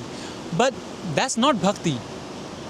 That can be one tool that is used in bhakti. But bhakti is this love and devotion that does not need an external action. It's a quiet river that flows underneath this active river. It's that. It's the current of love that is always going. But again, a lot of people say a lot of things because a lot of people are always focusing on appearances. And yes, in Vrindavan, the appearance is beautiful. Beautiful communities, beautiful traditions and customs. And I would also be very happy that you're going there, and hopefully you will meet a couple of really interesting people and places. But you seem to be the kind that goes straight to the source. So that's not bhakti either. Whenever you think you have arrived, you haven't. That's it. I've realized that. When you know, you don't know. That's why I'm asking so many questions. Yeah. Like know? Socrates. You're going around like, how do you know? Dude, How do you know? I mean, that's exactly what I did, yeah. And that's what I'm doing. That's what I did on the podcast with the Sadhu, which I'll put out soon, too. Yeah, there's so much. And I think for me, that's what I'm trying to do here, is to explore and take it all in. One of my big things is, if we're talking about knowledge and philosophy, if I haven't, and this is a big task, but it's one I'm undertaking. If I haven't understood and studied them all and actually also embodied in and like experimented with it, not just an intellectual, but doing the things to embody that, for me, that is really important, because if I say that I know, especially I was raised around a lot of people who thought that they knew because they'd arrived at the conclusion that their religion or their way of seeing things, that's the way it is. And I could see the distortion and the suffering on the outside of that. But their own unwillingness to be, or courage, you could even say, or humbleness, to be like, actually, maybe I'm causing my own suffering. That's been a huge part of my path, is realizing that I am causing my own suffering through my own perceptual worldviews. Through the perception of myself, through the perception of the way the world is. And so I feel I've just gotten humbled so many times through my travels and just in general that I'm at the place where like, okay, let's see what it actually is. I don't know yet, but I'm actually enjoying the journey of the exploration of it. And so, yeah, I think that topic of what do we do now, as in, for example, with the Bhagavad Gita, Arjuna's on the battlefield and he's saying, what do I do now? I fight. A big question I'm asking is, how does one fight in today's day and age? And I'm not even talking physical, but I do. As you already said, with equanimity. If I can, for a practical, this word has been big in my life, equanimity. And it became bigger when I read the book Siddhartha by Hermann Hesse. That's the book I've read multiple times. And I was so intrigued and impressed by the thought that, let's say I have a business and the business fails and I move on, and I have a death in my family and I move on, and my inner state doesn't change so much. It fluctuates a bit, but it doesn't change so much. I know that these are all experiences happening. I know that I am present in these experiences. I know that my mind goes through different thoughts, and my emotions are also part of my brain, right? The chemicals are emotions. So I know that different events cause different emotions to me, and none of that is me. All of that is me being aware of that. That's where I'm equanimous. But if, let's say, if the people who think, I want to believe you when you say that we are not sinners, we are whole, but look, I again scolded my child, I don't want to scold her. I again hit someone I didn't want to hit. Look, I'm sinner. So that's differentiating between your material life, your material body, where you're trying to find yourself to be perfect. It won't be. There will still be. We can say humans are inherently flawed because humans have to deal with other humans, and we are not evolved yet, or will ever be, to actually just always be so beautifully aligned, all 8 billion people. That will be that'll be boring for me. Everybody's happy, everybody's just chill, everybody's nice with everybody. We will kill each other just because of boredom. So I think the idea is not that you will have complete control of your emotions. You will have complete control of your thoughts. You don't want that. You will be aware of your emotions and thoughts. Instead of trying to quiet this water and say, I don't like the consistent buzzing of this water, it becomes the background noise. It's just the white noise. We even forget about it, that it exists there. Same we can deal with our thoughts. Our thoughts are the same. It can come and say, Hitesh, you're stupid, or you're doing this. Or recently I spoke in front of a lot of people, and I'm quite used to speaking in front of a lot of people. But for the last couple of years I haven't.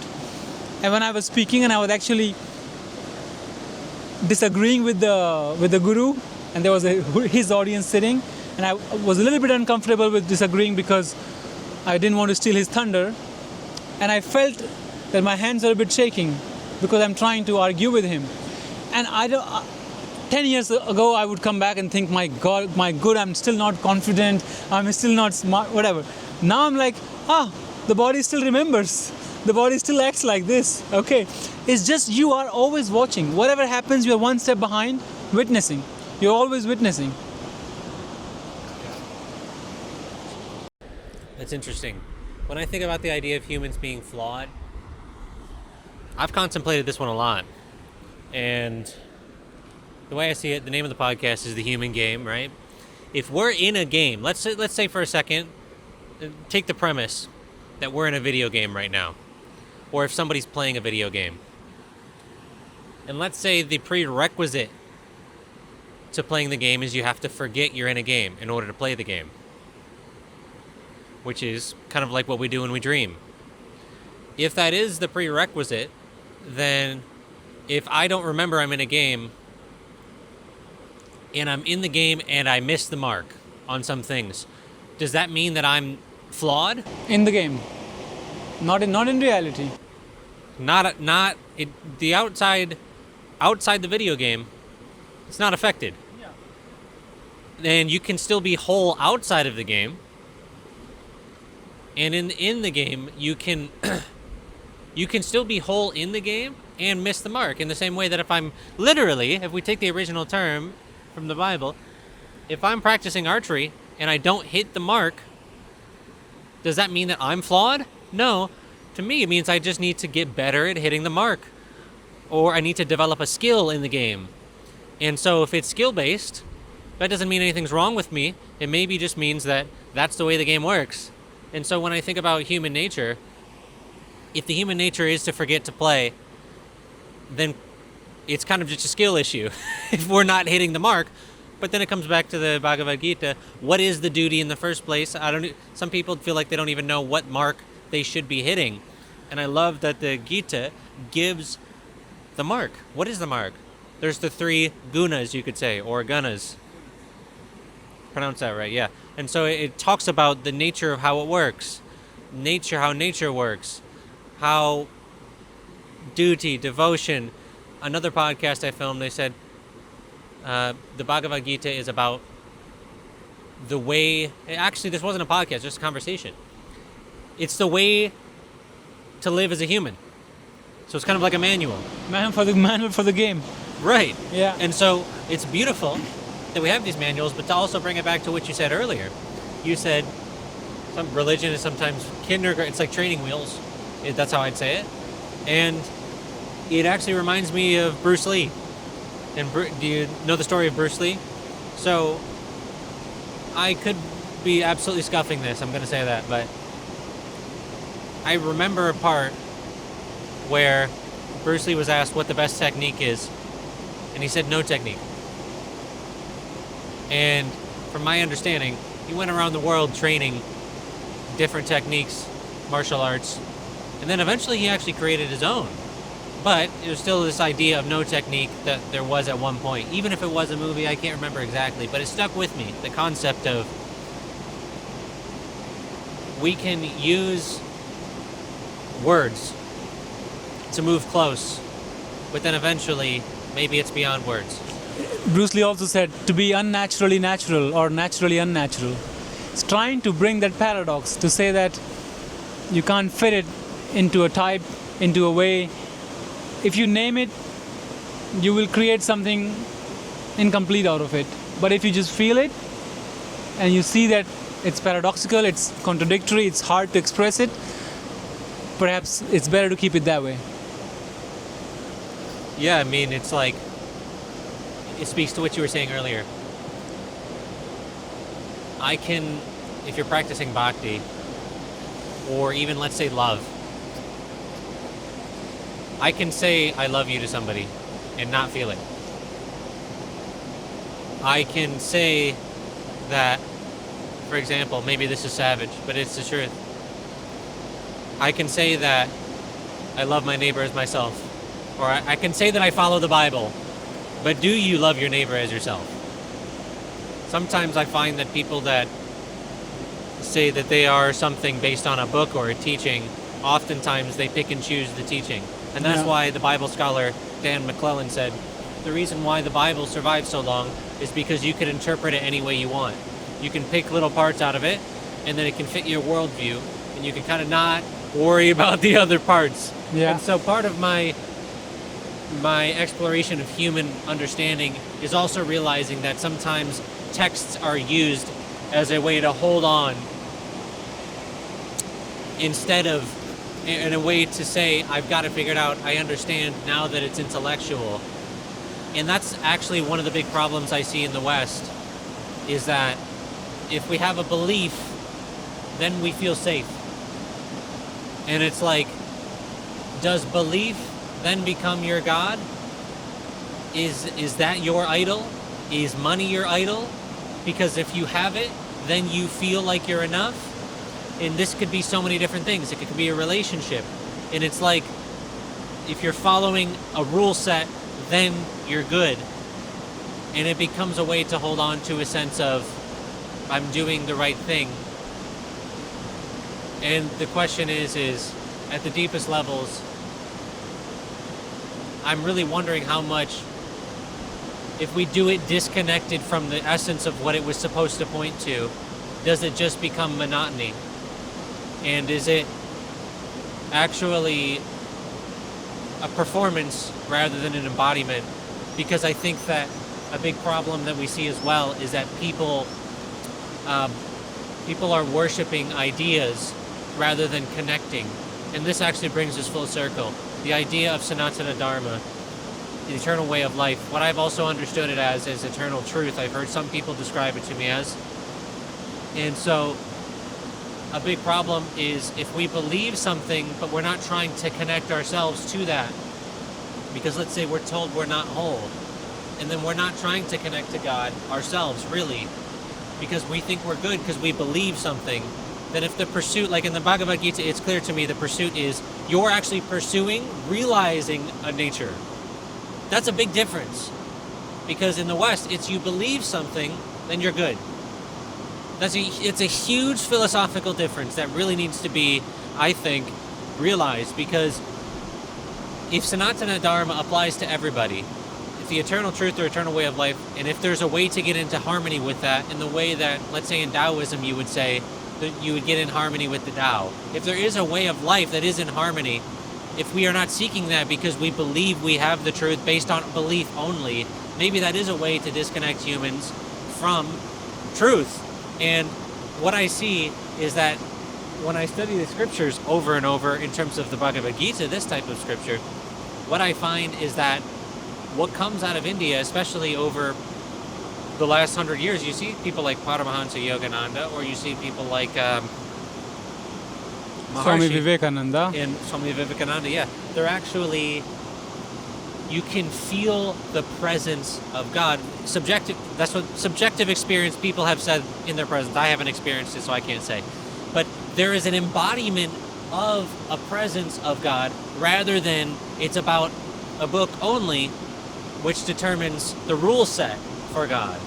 And so what I'm really love, I'll say it that way, what I love about the experience of studying India is the idea that we can experience God is very prevalent in this culture, ourselves. And it's not even, and I want to clarify, that's actually in early Christianity, there were people that, and there still is, in certain Eastern Orthodox in certain ways, they do have the belief of merging with God. So I'm not saying that it's true for everybody this is not an absolute statement about Christians. There's 25,000 different denominations of Christianity, okay?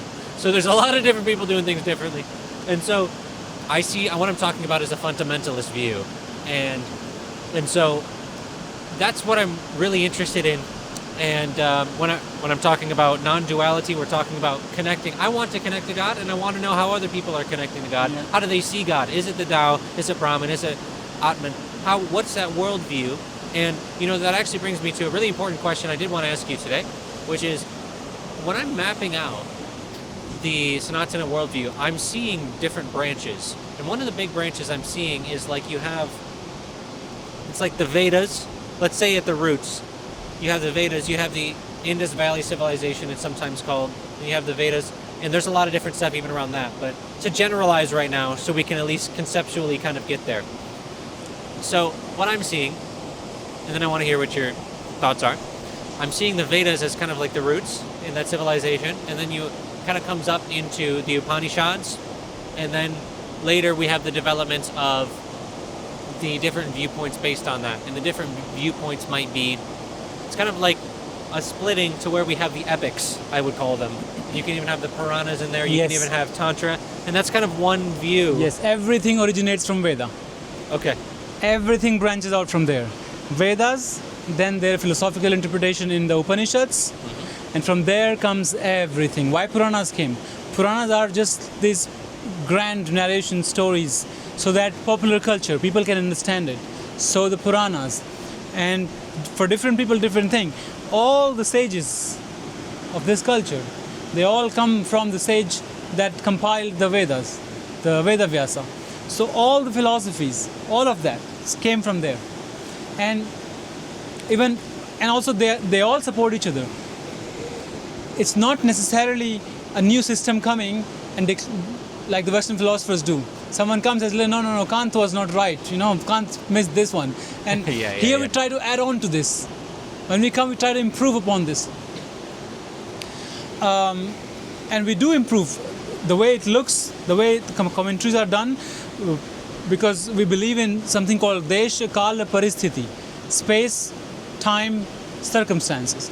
So this kind of knowledge, they are beyond this. They don't change with space, time, and circumstances. But space, time, and circumstances change. So when we explain them, we use that, like what will make sense to people. So things are added to this. But yes, everything gets branches out from these 4 big Vedas. Okay. Yeah, and so going from there, you have the epic tradition, and then you also have, I'm trying to understand yoga. It's almost like maybe yoga kind of branches in its own way out from the Vedas and Upanishads. But it feels to me, and again, am I wrong or not? It feels to me that yoga, Patanjali created the 8-limb system, and is kind of disconnected in its own thing, its own branch, instead of being the epics and the Puranas are kind of like its own. So it's like 2 different branches are kind of stemming. Would you say that that's true, or how do you see it? There are, let me remember, I think there are 6 major branches. One is Sankhya, and then the yoga. Yoga philosophy is literally the practical application of the philosophical system expounded in Sankhya. Sankhya is just a philosophy, but in yoga you have the action points you can do. So literally is the workbook of Sankhya philosophy. So Sankhya, then yoga, then you have Uttar Mimamsa, Dakshin Mimamsa, then we have Charvaka, and I think Nyaya and a couple of them. There are around 6. But interesting thing is that one of them is also Charvaka philosophy, and Charvaka is literally what is mainstream materialism of 21st century. But that is actually a branch of study and has been given. I mean, their mantra was, what is ghee, the clarified butter? Yeah. Their mantra is that live life to the fullest. Now it's more like Epicurean way of living, Live life to the fullest, even if you need to take a loan to have ghee, because that was a big thing to have before, to have ghee. Live your life, enjoy good food. But they are not considered outcasts or something. They're actually given a big, equally a spot there in terms of what does it mean. So yes, but even that, to classify yourself as a non-believer, whatever, I mean in the good sense of the word believe, you are still believing in the idea of belief, and then you're saying you're non-believer. So logically speaking, it's very hard to branch out from it completely. But yes, when we say it comes out from the Vedas, it literally comes out from the Vedas. It doesn't always want to support Vedas, but in most cases it does. In, I would say, 95 to 99% times, it does go back to. For example, what is the final stage of yoga, Patanjali yoga? Patanjali's final stage of yoga is Yama, Niyama, Asana, Pranayama, Pratyahara, Dhyana, Dhyarana, Samadhi.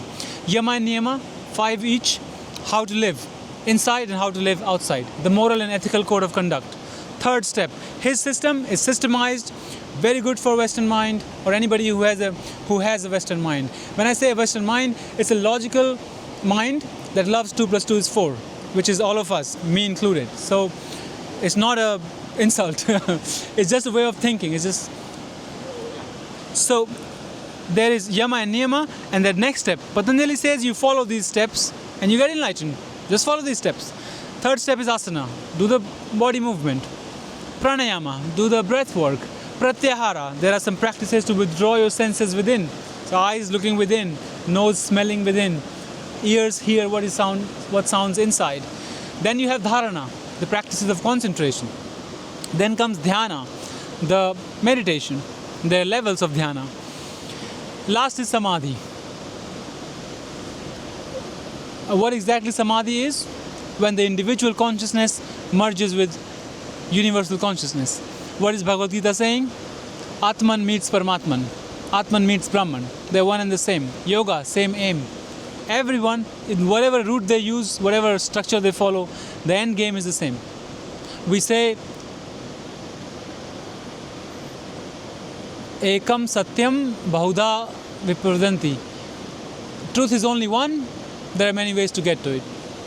That's it. That's why we, in the general sense, allow everybody to follow it the way they like. Because we know that even if you are committing crimes and sins, you are still leading home.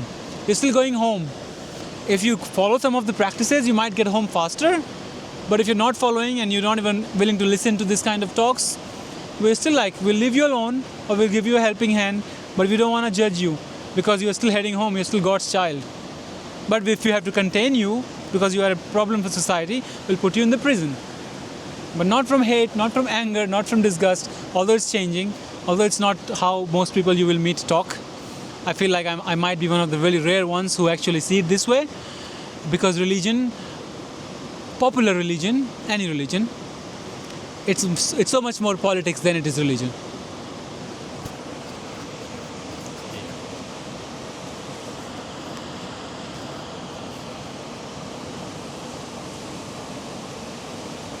Imagine we're not fighting each other over religion? What? No. Is it possible? No way, dude. Holy shit. I'm not looking at anything. Can we take a small break? Yeah. I really have to pee. Okay, we're in Rishikesh. I think this is important. What do you think about the way that Western people come here to do yoga? Do you think it's aligned? Do you think it's not aligned? What's your take on the Western view of yoga? Because it's a big thing right now.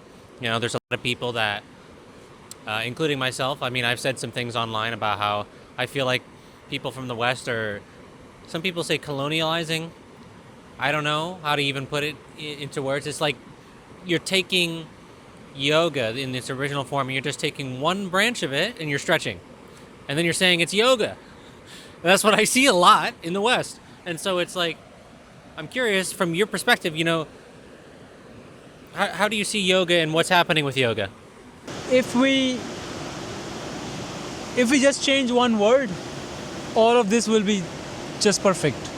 Just say asana. All that is happening is asana training course, asana practice. You go back to your country, you teach asana. It's asana. Keep it asana. Yoga is really huge. This is yoga.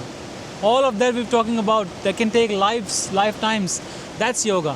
So yes, it's not what it is, and it's a shame. What can I say? It's a shame. Out of all the people that come, there are generally few people who are really deeply like you are. To someone who, let's say, assumes that all Western people are exploiting it, they can look at you and also feel the same, but they wouldn't know that you are actually serious and you carry this book around with you. So there are few people who actually take it seriously. Sure, but with most things in life, not just with spirituality or with yoga or with Indian spirituality, but with most things in life, you see that most people do it in a very mediocre way. Most people are mediocre is the best way to say it. Most people are mediocre at everything, essentially. Yeah, exactly. No matter if it's that's yoga. What is happening. That's what is happening. You're just seeing mediocre Westerners doing their shit. That's an interesting perspective. I had not thought about it that way. That there's just people doing their thing. half-assing. Yeah. People just half-ass. Yeah. So they're just half-assing yoga. What would you say to somebody who's just stretching and calling it yoga? What would you tell them? Do you think it's okay? Do you think they should do something else? What do you think? Well, from the health perspective, I will say work on your strength as well. Don't just stretch, otherwise it will start to work against you. And the people who only do strength training, they should also stretch. That's but me. in terms of you calling it yoga, look, I'm not the torchbearer of yoga. I was born in this land to a family in a particular century. My center is not in India. My center is not in a place. So you don't offend me, whatever you call it. You call it boxing yoga, chicken yoga, goat yoga, there's all kind of yoga. I'm not offended. I'm only concerned if in the end you find peace, you find joy, you find fulfillment, go ahead. Like in Buddhism, you can actually, Buddha is painted with a lady having sex. You can say bad things about Buddha. You can say, I will kill Buddha with a sword. It's all allowed. Because the idea is not to worship Buddha. The idea is to look at where Buddha is pointing and follow that. So I'm not hung up on this cultural appropriation or colonization or all these things. I see that all events run in cycles. Everything moves around from one place to another. The systems of government, economy, everything changes. People's intellectual levels change. So do whatever you're doing, because again, as you said before, there are phases. Maybe it's your phase to just call yourself yogi and it feels good, and maybe you'll get out of this phase and say, hey, you know what, I just am. I can't really put something beyond it, and it's okay. I don't judge you. I speak with passion and I speak with observation. It's no judgment. Like behind the screen, off the camera, I'm a really chill person. I don't really mind. I might be judging. I might be judging that. They need to work on that. Hey, we all have our things. But yeah, so okay. I just want to say, in my own observation, I just filmed a different podcast, and it was a very different conversation with what my friend referred to as a master. I hesitate to use the word master because I don't know. For anybody to call anybody a master with a guy who he is his master, I'll say it that way. I just don't put people on pedestals. Yeah. And that's my thing. And so, but yeah, the conversation revolves, and this, I really want to hear what you think about this, especially after this conversation. The concept revolved a lot about worshiping gods. And this conversation has been the opposite of that, I feel. It's not about the idea of gods, and I think a lot of people, when they think about Sanatana worldview, their immediate thought is worshiping gods. And so it's been the exact inverse, I feel. How do you see the concept of worshiping gods? Where does that fit into the picture? I want to know, and I know a lot of other people will want to know how you see that, It's a very interesting question, and it's an important one. There is God with form, which is Krishna, which is Shiva, which is Ganesha, which is a lot of goddesses as well. And we have millions of gods and goddesses. This is the way that this infinite energy, this infinite consciousness, it can manifest itself in many different ways it wants. And you, based on your inclination, your the way you are created, you might be interested in one thing more than the other. You are free to choose. But there's no you must choose. You're free to choose between Ganesha or Shiva or Parvati or Sita or Radha or Krishna. Like, you are free to choose. But there is also God without attributes. No form, no shape, no shape, no color, nothing. That's Brahman with properties. It's Sagun. Guna, Saguna, Saguna Brahman. Brahman who has property. There is Nirguna Brahman. Brahman without any guna. This being is not good, because this being also does not know bad. This being is beyond this duality. And it's just the way humans are, that most people need something to hold on to. So for a human mind, it is very easy to worship another god, which looks very much like human, but has 2 extra hands, 1 extra head, a little bit superhuman, but still human, so I can connect. So people go to temples and have these gods and goddesses. But people like me, who don't need that support in the way, I never really did need this. I'm really fine in contemplating on emptiness.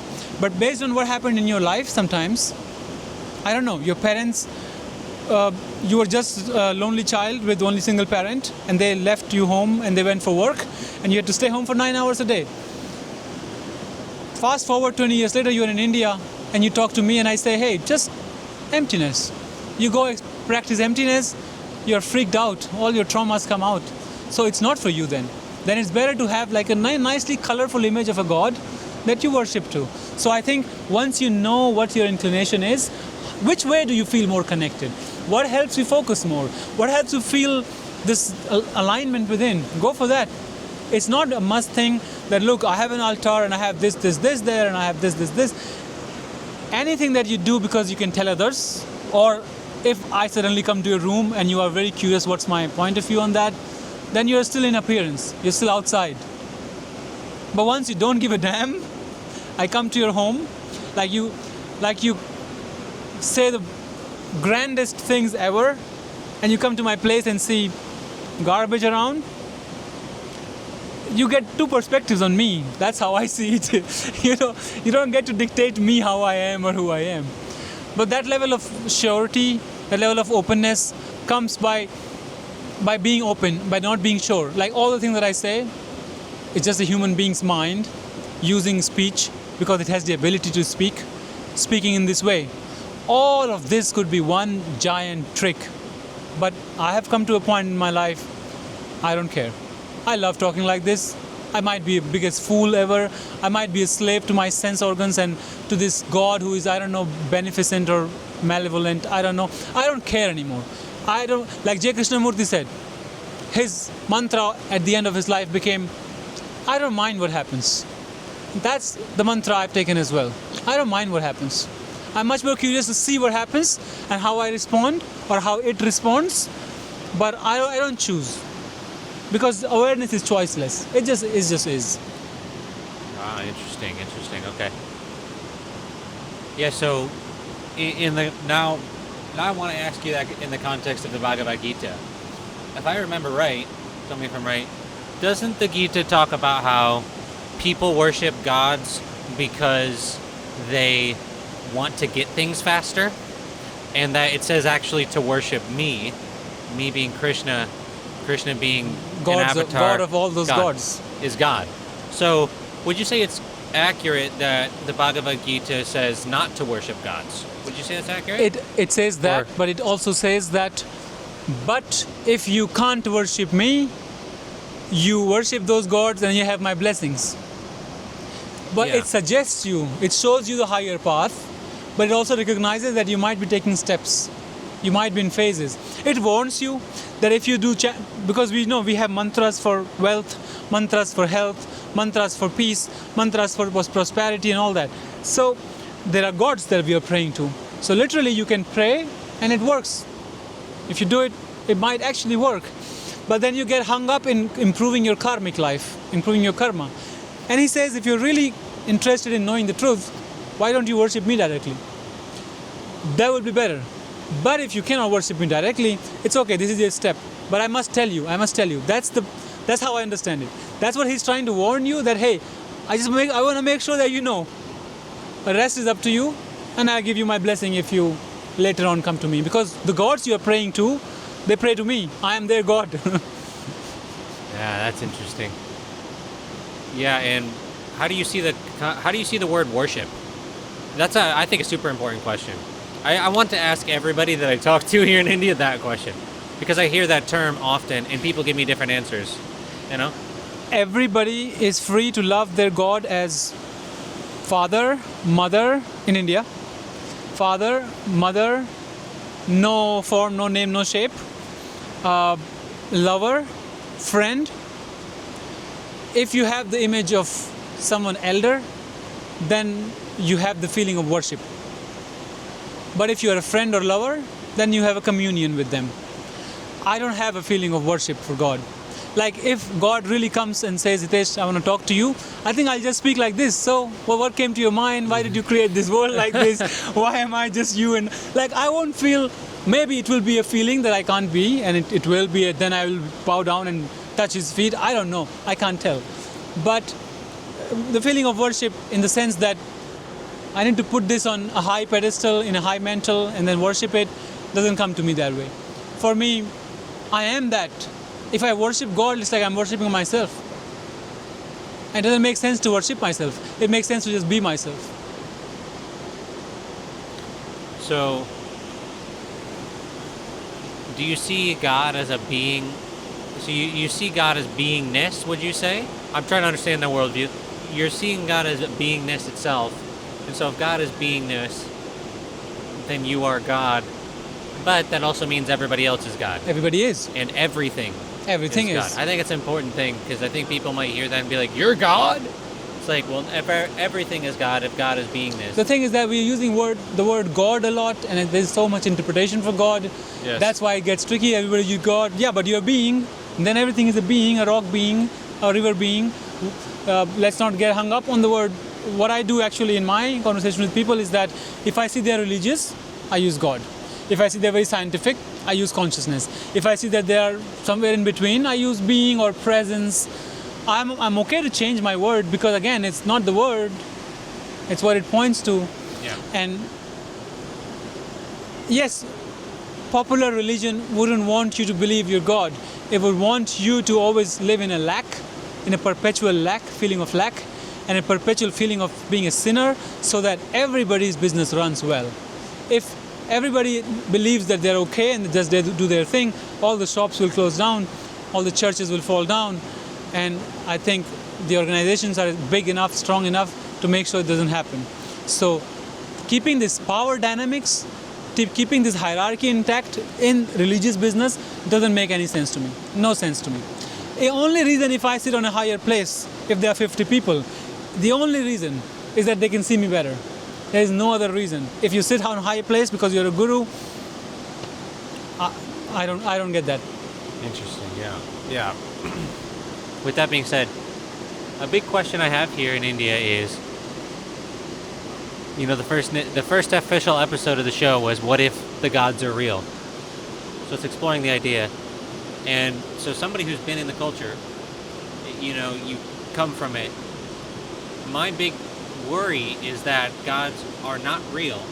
Not all gods. Maybe some are. Maybe they're all not real. Maybe they are real. I don't know. This is my question. That's why I did a whole episode on it. And I said during the episode that there's a lot of cross culturally. This is not just an India thing. Mm-hmm. They have came to the conclusion that they can communicate with intelligences. And I gave the example of water. Water is actually the most, if you research it, the most claimed to communicate with is water. Now, how do you discern, or what do you see when you look at people worshiping gods? How do you discern between truth and falsehood, if a god is real or if it's not? How do you even verify whether the god is real? Is it a feeling? What do you think other people do? This topic right here is so fascinating to me, and we'll finish up here on these couple things. But I actually don't even understand this question, and this is for me entering a field of speculation. Yeah. I mean, it's your opinion. I'm basically just asking. Yeah, I don't have an opinion on this because this for me would be entering, as I said, in a field of speculation. You speculate if there's a god or not. Maybe, as you said, maybe there are, maybe there are not. I never cared. It never was a thing for me. If I believe that God is omnipresent, omnipotent, omniscient, which the way I understand God it is, then I also know that he, she, or it can appear in any form and way it likes. Just to prove you wrong, it can come and create all the gods and say, look, it's real. So we'll never know. That's true. Yeah. I can't even prove anything outside of me has consciousness, technically. So we'll never know is, I think, accurate. Yeah. We will know, but not in the sense that this knowing will be a flavor of being. And this knowing will be emanated only by sharing presence with other people, not necessarily can be pointed out with words, because we are using English language. English language has grammatical rules, and the language is object-centric. So we look at objects, and rock has a name, feet has a name, bottle has a name. So we're using this structure of a method to talk about something that is so much more beyond it. Yeah. And so we're trying to encapsulate the whole universe in a small glass. That's what language is. Although yet it is so profound, yet it is so beautiful. I love English language myself, but it's limited, and I understand it. So eventually, if you're gonna go through logic and rational, we're gonna have to shut up. That's the only way. There's no way we can communicate. Silence, complete silence. Ramana Maharshi, back to Ramana Maharshi. People came to him from all over the world and just most of the time sat in his presence, and their questions resolved, or they were just not so sure, like, I don't want to ask this question anymore, it doesn't matter. They just felt in his presence and left. And I think that's what it boils down to. Not what you say and what you think, but how you feel. I see. I see.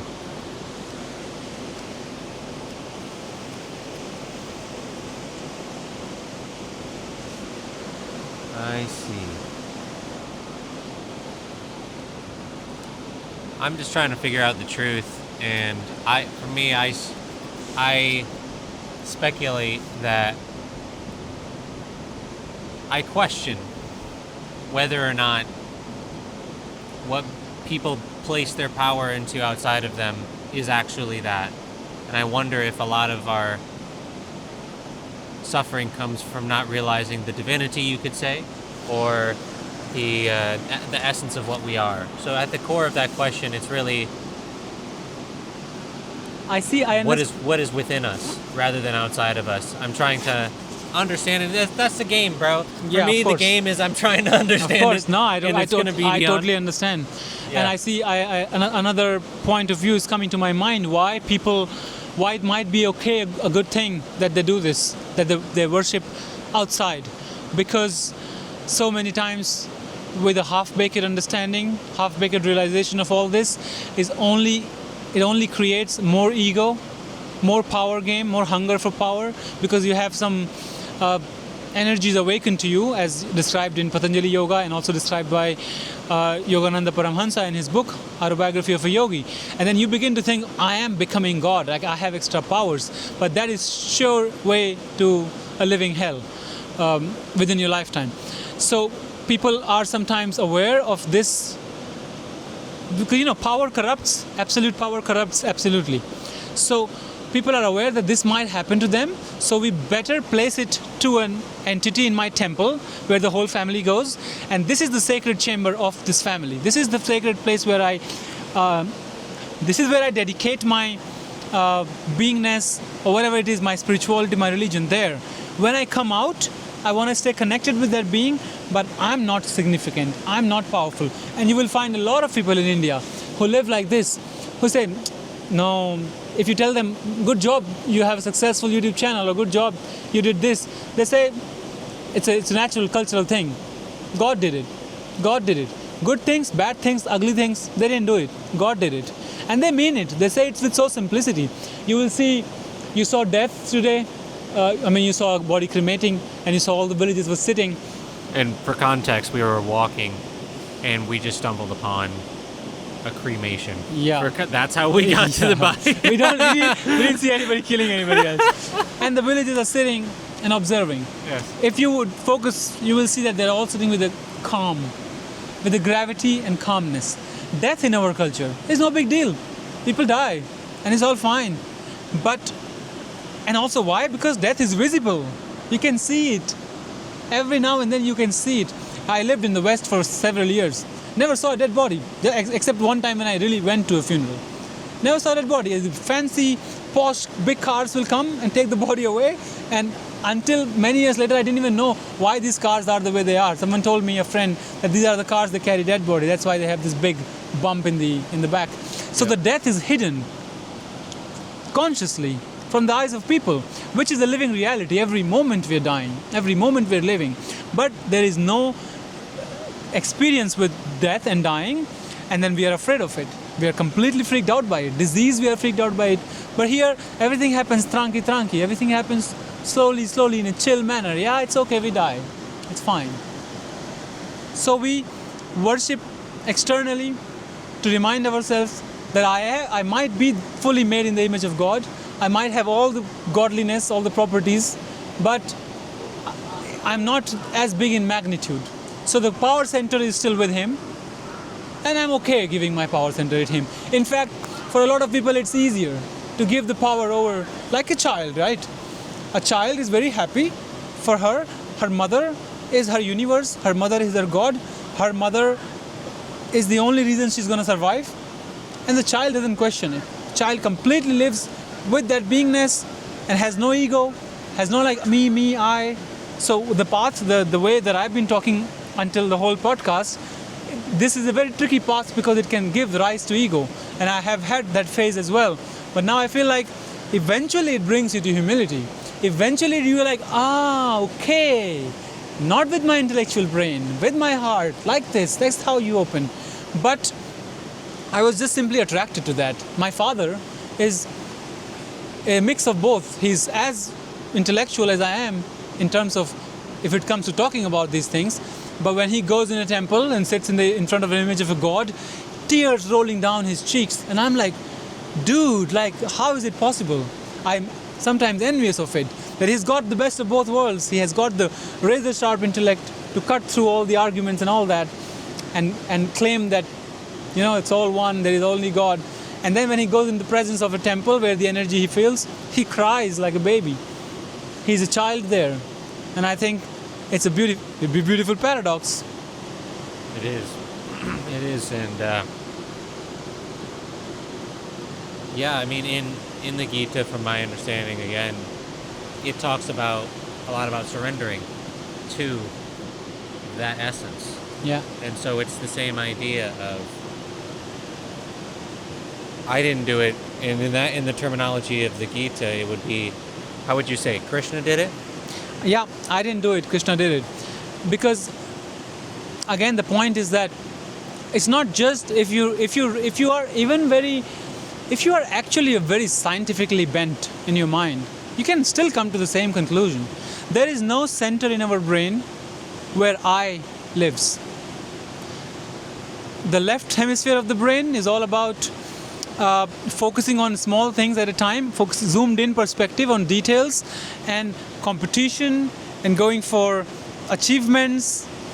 Selfishness is there, and it is conceived that as if somehow with the neural connection in the left brain, the sense of I comes.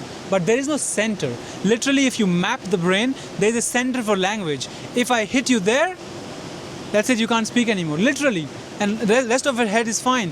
So there is literally neuroscience has done so much more for us who are of this bent to understand that there is a center for cognition, there is center for speech, center for pattern recognition, center for reading. There is no center for I. There is no place where you could hit and your eye can go away. But if you remove the whole left hemisphere itself, then there is no I. Right hemisphere is all about present. It's no past, no future. If there was no left brain in our body, only right brain, then it's just being, it's just presence. Perpetual, enlightened human beings. But it's there for the reason the game has to happen, and they're connected through millions of tissues and all that. So you can realize that you are not a doer, even if you go through this scientific way of looking at it, is that the one you call I is only a thought. It only exists in your thought. So I, the one who does, is a thought creation. It's not even a real being. So that is why even if you think you do it, you don't do it. And it's always being done through you. And surrender means surrender to the life, to the intelligence of life, to the energy of life, to the source of life that knows how to, like, we don't know how the liver is working. The liver is working, heart is beating, food is digesting, everything is happening. It will be such a drag if we had to control all those organs. But they're happening. How are they happening? Are they stupid? They're not. If you just follow natural way of living, you live healthy. So the intelligence of life that does not require your mind at all, your conscious mind, is so smart. Surrendering means surrender to biology, surrender to nature. Like I'm trying to say to the wide audience who is interested in religion, go through religion, you will find your way. You judge religion. I don't mind, because I wish for you to find peace and trust and truth in life. You judge religion, is your business. Go through science, but don't half-ass it. Go all the way, and all of these things will come together. All paths come together. All of them. Yes. Sometimes you have to go through it. The only way to overcome something is the way through. That's what I've learned about, especially the shadow in psychology. It's looking straight at it. Like when you look straight at the shadow, when you look at the thing, the fear, or the survival mechanism, even in itself, you just stare it straight in the face. It's actually the looking at it. It seems to disappear oftentimes when the light of your awareness is on it. In fact, all the only way the I, the separateness, feeling that me, Hitesh, is a separate being, the whole existence of the separate I is because of all the resistances that I have in me. The things that say that I'm separate from this thing, the resistance to pain, resistance to suffering, resistance to doubt, and that create me, that keep on the ego loop going on.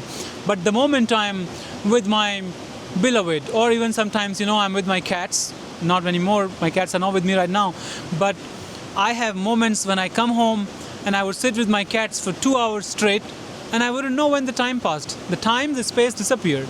I wasn't there. There was no recognition that I am sitting here enjoying time with my cats. That is an afterthought. That's what I'm saying now. In the moment, it's just happening. Is that flow state? The flow state. The flow As the state river's is, behind us flowing. the river's creating the flow state. In fact, the thinking is happening. The thinker is not present. The feeling is happening. The feeler is not present. Doing is happening. The doer is not present. Doer is just a thought. That's an unnecessary extra trick of the game. So if you want to know the trick and get out of the game, this is one trick. To realize that when it's raining and you are dancing in the rain, raining is happening, dancing is happening, perception is happening. You are not the one sitting under rain and dancing. That's just a narrative. That's a way of talking. Again, I can blame language for it. That's the way we created language. We didn't create a new language for talking about inner world. We're using the language that was created to talk about the external world, and now trying to talk about inner world and fighting with each other, killing each other. But it's also, shut up, just be quiet, and you will get it better. I'm thinking about the concept of dementia. That when someone has dementia, I'm thinking about counter arguments to what you were saying earlier, just because that's what my brain does. It just does its thing.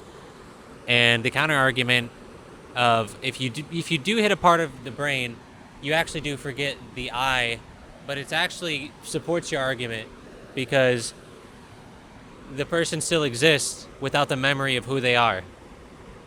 Does that make sense? Yes, it does, of course. And so that in itself is kind of evidence of what you're saying, that we exist beyond who we think we are, because if dementia, somebody gets that, they are still there. Of course. You When know? you are sleeping, all the senses are not working. Let's say you are in deep sleep, you're not even dreaming. Nothing is going on, but you're there. You exist. You are not having an absence of experience. You are having an experience of absence. You're experiencing absence. The way consciousness or being or God, the only way it operates itself is through the prism of mind and the sense organs. And then it reflects itself and plays. It needs the body because the vehicle of consciousness. It needs the mind because it's the vehicle of the steering of the consciousness. But when there is no object and there is no mind and there is no body, like in the deep sleep, then you're going back to the pod. You're going back to the absoluteness of who you are, which is just bloop. That's all you are. No talking, no thinking, no feeling, nothing is happening. You come out of that state and you want to discuss it, talk about it. And that's how the game begins again. Death is also, what is death? It's a perpetual sleep. We don't know we're going to wake up every time we sleep. One day we'll go to sleep, natural death. One day you go to sleep and you never wake up. In my village, by the way, it's very common that old people die at night in their sleep. They lived very natural lives. And most of the times in winters, more people die because it gets cold and we don't have heating inside. So one of my grandmothers, she's 97, 98 right now. And every winter we think she's going to die this time. And people from the village, I'm sidetracking now. People in the village, they come and sometimes joke with her. Oh, grandma, you're still here. You didn't die yet. She's like, oh, you just want me to die. Like they're just chilling about it. While I've listened to very intellectual philosophers, successful literary people contemplating on their death, writing books and saying how much they're still struggling with it. I'm not judging either of them, just saying that you with so much simplicity you could also embrace death with humor and die in your sleep. And with so much mental knowledge, you could still be like, oh my God, what's the point? Have I achieved anything? Have I lived my life? Where am I going? The mind wants to know. The mind cannot know. It's as simple that. Yeah, it's like what I'm realizing is the key for me recently has been, if I can do my duty or my calling seriously, but if I can take the outcome of my doing unseriously, that seems to be the magic formula for me at this moment, because it's not about the outcome. Because I'm seriously doing anything, but what else? It's like, if I do that, I'm actually stepping into reality, because I actually don't have control of the rest. So if it's unserious how it turns out, even my own action, but also in the world, I don't have that pressure of what's gonna happen, what is happening, is it good? I don't have to. I can just see it as the game doing its thing, but at the same time, I'm still taking it seriously enough to not just not do anything, but to do what my calling is, or what I feel a duty to do. And that's what I feel the Bhagavad Gita really inspires me to do, is to do both, to see what I'm capable of and to reach my potential, but to not be in the delusion that I can control the outcome of my actions. If your goal is even, not very higher spirituality or truth, anybody, if your goal is just to live a good life, such a beautiful guide to help you live a good life. You want to have fun, you want to work on the weekdays, you want to have fun with your family in the weekends, with your friends. Maybe you still want to drink, maybe you still want to smoke. You can learn to just find a beautiful balance by going into Bhagavad Gita and see, okay, for example, I'll tell you frankly, I feel like when you have a will, you're actually taking the universal will and you're cutting it into like two, my will and the will of the universe, and you're fighting with this will. It's actually the will playing with itself. So it's just a game. But I feel like I'm good at this game. If I decide to do something, I'm really like this, I can do it. And I always do it. There's one thing that I've been thinking, should I do it, should I not do it, for over the years, which is smoking. From time to time, I like to smoke. So do I. I have some cigars every once in a while. From time to time, I like to smoke. And not condoning that or recommending. Yeah, not condoning it. For the algorithm. And not even saying that you should or you shouldn't. You do you. You do you. Yeah. The thing is that when you are very smart, which sometimes I feel like I am, you smoke a cigarette and you tell yourself, hey, it's not good for health. But then you question the very idea of what health is. And then you question the very idea of disease, and you question the very idea of death, and you find yourself, if I'm okay with that, with whatever comes, is it okay to smoke now? So my mind is this kind of gymnastic for several years. Then I got to the point where I said, you know what? Whenever you feel like smoking a cigarette, smoke a cigarette. End of story. No need to engage your mind with this. So now I just don't really have an interpretation so much. I just go and smoke a cigarette, end of deal. Like when I'm going for long bike rides, which I do, I just love to smoke a cigarette on the highway somewhere. It's my thing, And yes, I know I've never really smoked regularly in my life. Maybe maximum average has been 3 cigarettes a day if I was smoking a lot. But I realized if I go through the concept of purity and Dharma and how it's taken in a fundamentalistic view, it's like, oh my God, my mother tells me, Hitesh, you're a yogi. How can you smoke? I'm like, Mom, you're my mother. You tell me. Why do I smoke? Let's talk about it. Let's talk about it. If anybody's going to know, maybe it's her. Or God. Or God through her.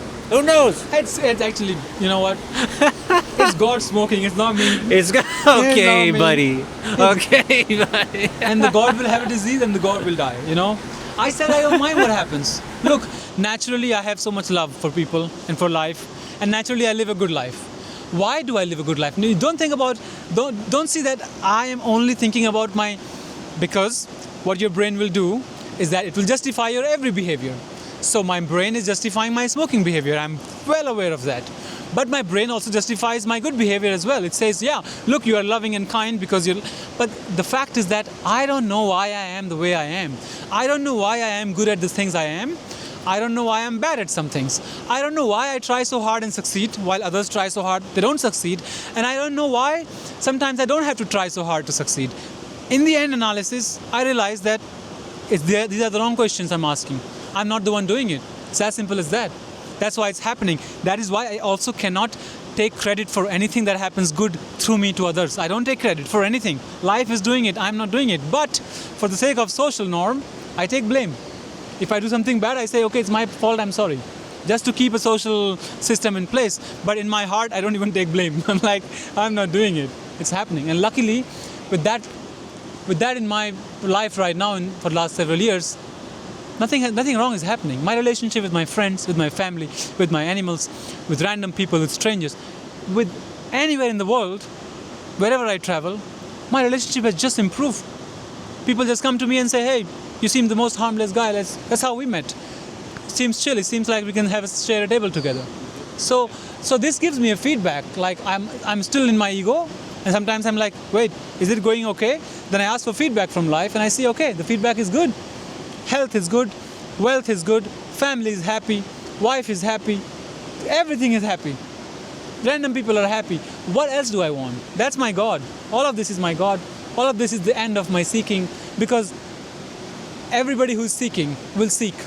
You're seeking right now really intensely, and I was in your place 10 years ago until last 3-4 years ago. Intensely seeking. And I won't say that don't seek, I will say seek. But I have understood that only purpose the seeking fulfills is that it dissolves itself. And when the seeking dissolves itself, what remains will be the truth.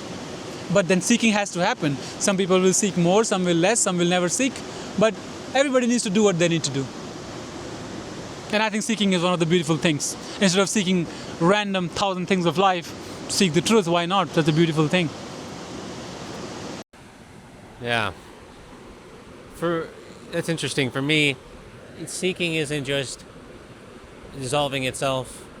The way I see it is, seeking can be for the sake of not just you. And seeking is, if nobody, it's paradoxical, because if we just, people are programmed by their society to desire primitive materiality, and the seeking of God may happen through that, yes. And maybe we're in it's a whole rabbit hole, because maybe we're in a part of the cycle where that's meant to happen. Maybe that's God's will, you could say. Okay. And at the same time, I think the seeking in itself can lead to other people seeking, which at the end of the day, if everybody's just doing the primitive thing and there's nobody seeking, it's like that I feel a duty to seek because that's what I really want to do. And so that is, it's not a seeking for an aim, it's seeking because I really, that's like an outcome necessarily. Seeking for the sake of seeking. Yeah. And so it just feels like what in my heart, that's what I'm here to do right now. And I also, for me, think about civilization and society and humans, and I see a lot of suffering. And I think that through my seeking and through sharing things like this and the show and the things that I create, I can hopefully point people towards how they within themselves can find similar codes to where they're not suffering as much. Because to me, it's not, I really like the idea in Mahayana Buddhism of serving others as well. And that enlightenment is not just about the seeking or getting it for the sake of your own enlightenment. And I would never claim that I'm enlightened by any stretch. But I think that even just the concept of other helping to alleviate the suffering of others, and for me, I also want to see a civilization that is more harmonious, so that I just see a lot of people that tell me that I not only see, but people tell me they're lost. People tell me they're confused. And if I can do something through my own seeking and sharing that to contribute to their own journey, and maybe they're at the point where like everybody's on their own path. Maybe somebody watches this and I'm a villain now because I said, well, original sin isn't true. And if I have to be that for somebody, I think that's what it'll be. But at the same, will be triggered, somebody sure, will be loved. sure. And yes, you must do what you feel like doing. You must do what you feel like doing. And it feels good. And that's the thing that I also think is important in the Gita. It's like, to me, somebody could see seeking, not even saying that you're saying it this way, but even a non-dual practitioner would say you're not going to find it in words. And it's like, I get it. And at the same time, there's a deep And I don't feel like I mean, maybe you could say it's egoic, but I feel in my heart, this is like something that is inspiring me to do. And so for me, my bhakti or devotion, or even devotion to God at this point, feels as though my duty is to seek. And I get that maybe the truth is beyond words. Well, You know what I mean? if we go deeper into any question of life, any fundamental question of life, it ends with a paradox. It doesn't end with how mind would like it to end. It ends with, are we all alive or are we all dying? Yes, both. Are we all alone or are we all together? Both. We are also alone, we are also together. Are we all personal or are we all universal? We are both. So the deeper truths will end up in a paradox. Again, as you said about the words and the mind, look, the conclusions which are not set in stone, like they are not final, but the kind of stop where I am right now, they didn't arrive because I didn't use language. After using language a lot, after being in love with the languages, and I know several other languages as well, and currently I'm learning German. I love the process of learning a language, enjoying that language, connecting with people, and going deep with that language. So my audacity was that I just started learning German, and the first book I was reading was Siddhartha with this archaic German, very poetic, very hard, but it took me like 1 hour to read one paragraph. But then after spending a lot of time, you come to this natural realization that language is limited. But that is much better place to get to say that, than to say that because you've read it somewhere or heard it from me, and you also go around saying that language is just limited. But you don't live that statement. And same with mind. We need to use our mind. We need to use our mind to understand this. And the mind will keep on taking us to the edge and will circle back. But it's me telling you, but you will also experience that. After going through all of that, you will see that it circles back. And you're like, okay, eventually it's a loop. Like Patanjali said. He said, Yoga's Chitta Vritti Nirodha. What will yoga do is that it will end these whirlpools of the mind. Mind always has patterns, and even this becomes a new pattern.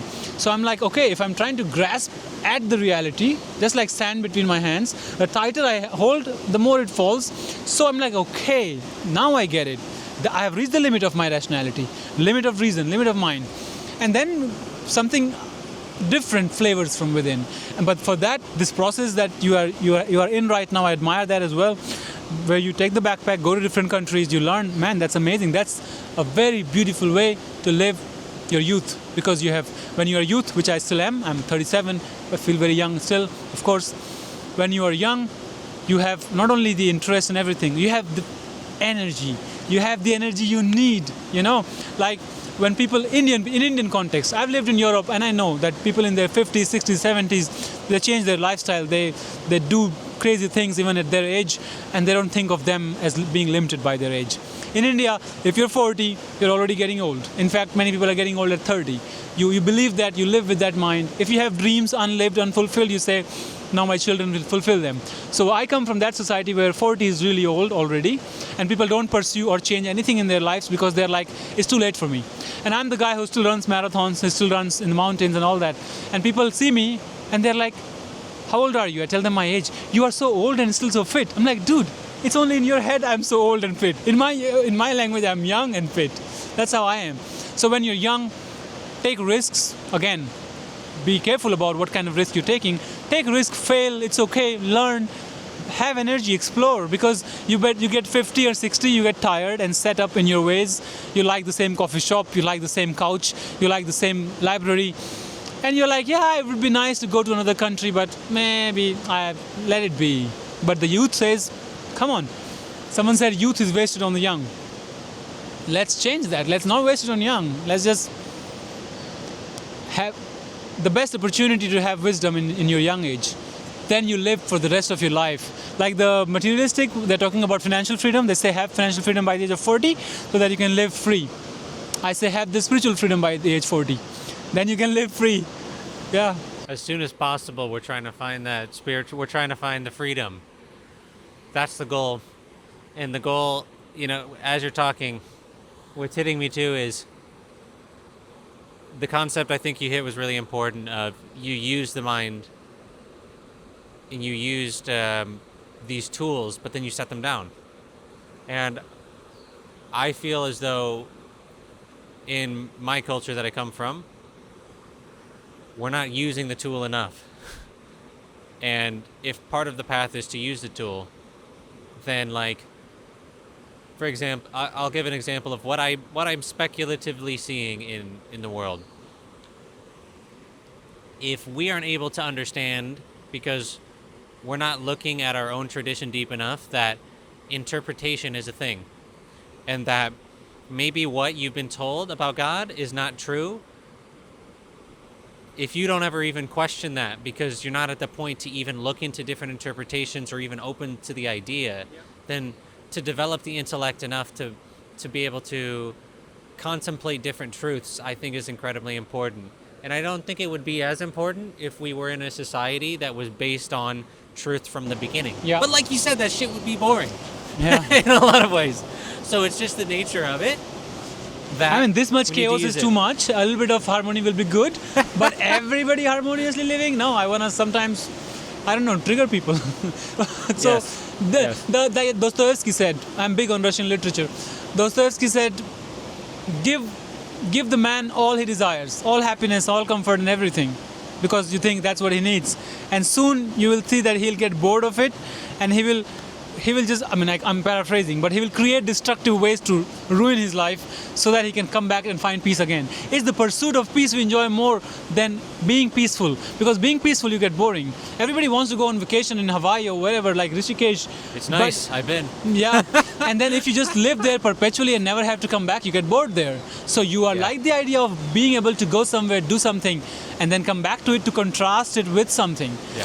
So spiritual people generally, if they're trying to not have the contrast, if they are thinking there will be life where there will only be truth, there will only be this, there will only be only one side of the coin, there will not be this reality as it appears. There will be a bloop, like the singing ball is a tung. That will be reality. Nothing will be happening. For there to be friction, there has to be vibration. For there to be vibration, there has to be two opposing forces. So we need this. Fair enough. Fair enough. Fair enough. It's like if you're in a video game, you need good villains. You need a good story in a game. And that's how I take it.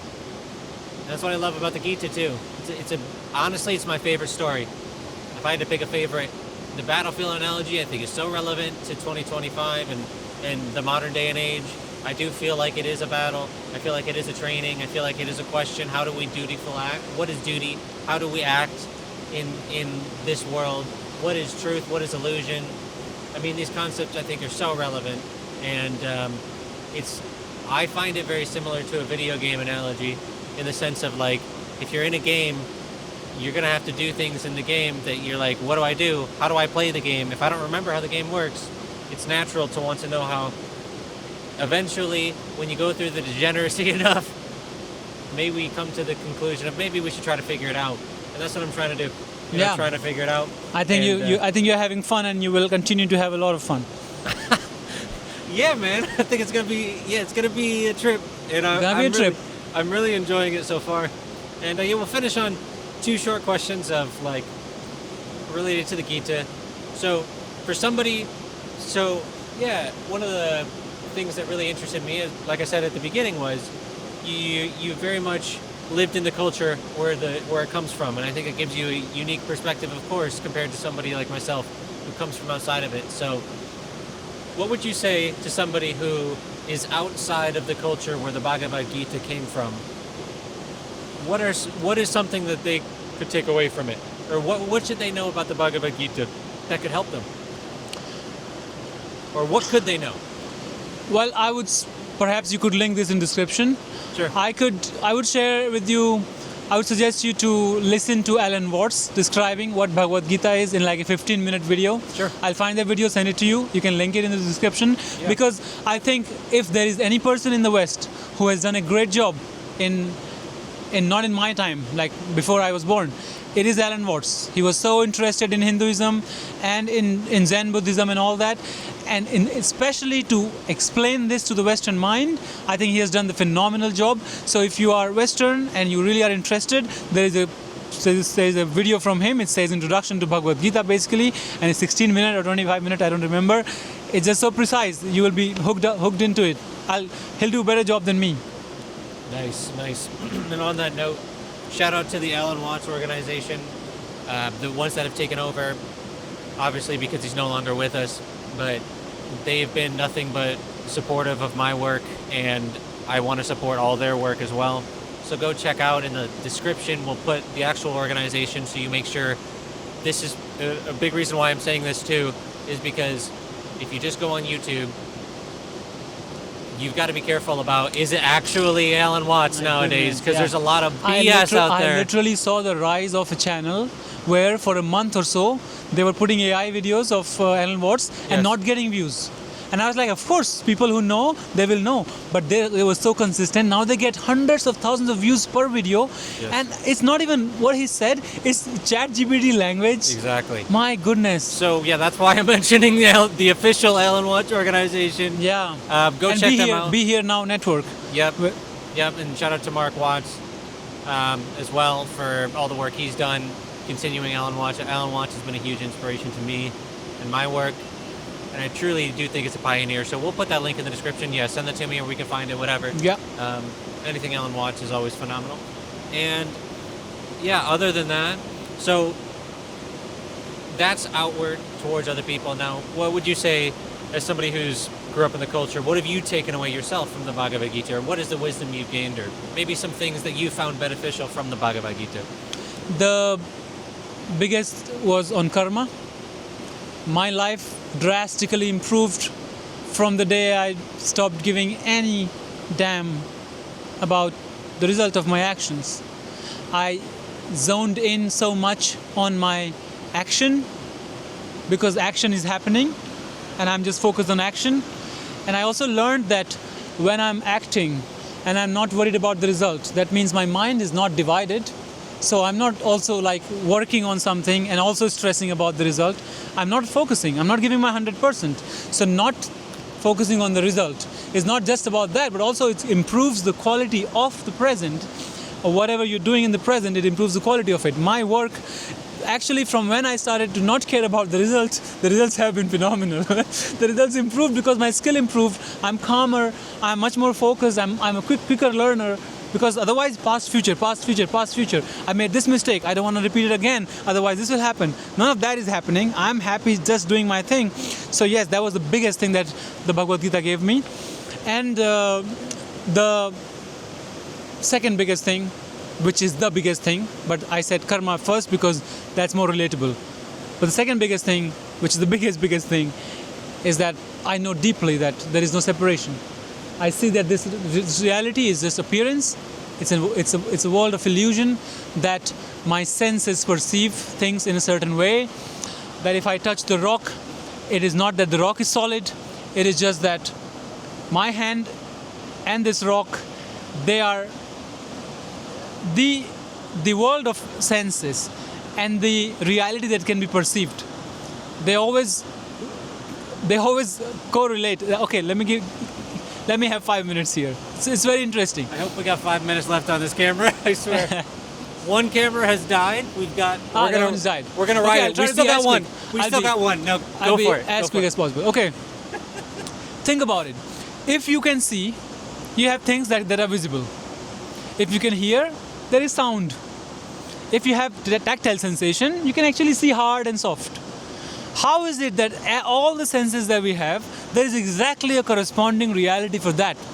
We don't have some senses, some kind of lights we don't see, some kind of vision we don't have, some kind of smells we don't have, but the other animals have. But for them, that is actually in reality to perceive, because they have the sense organ. How reality fools us is that it shows us the part of itself that we have the organs to see. But if we had 200 more different organs, reality will have 200 more things that we could perceive using the organs. So I know that I am sensing this reality. That's why they're called sense organs. I sense this reality. But what it is that I'm sensing, I don't know.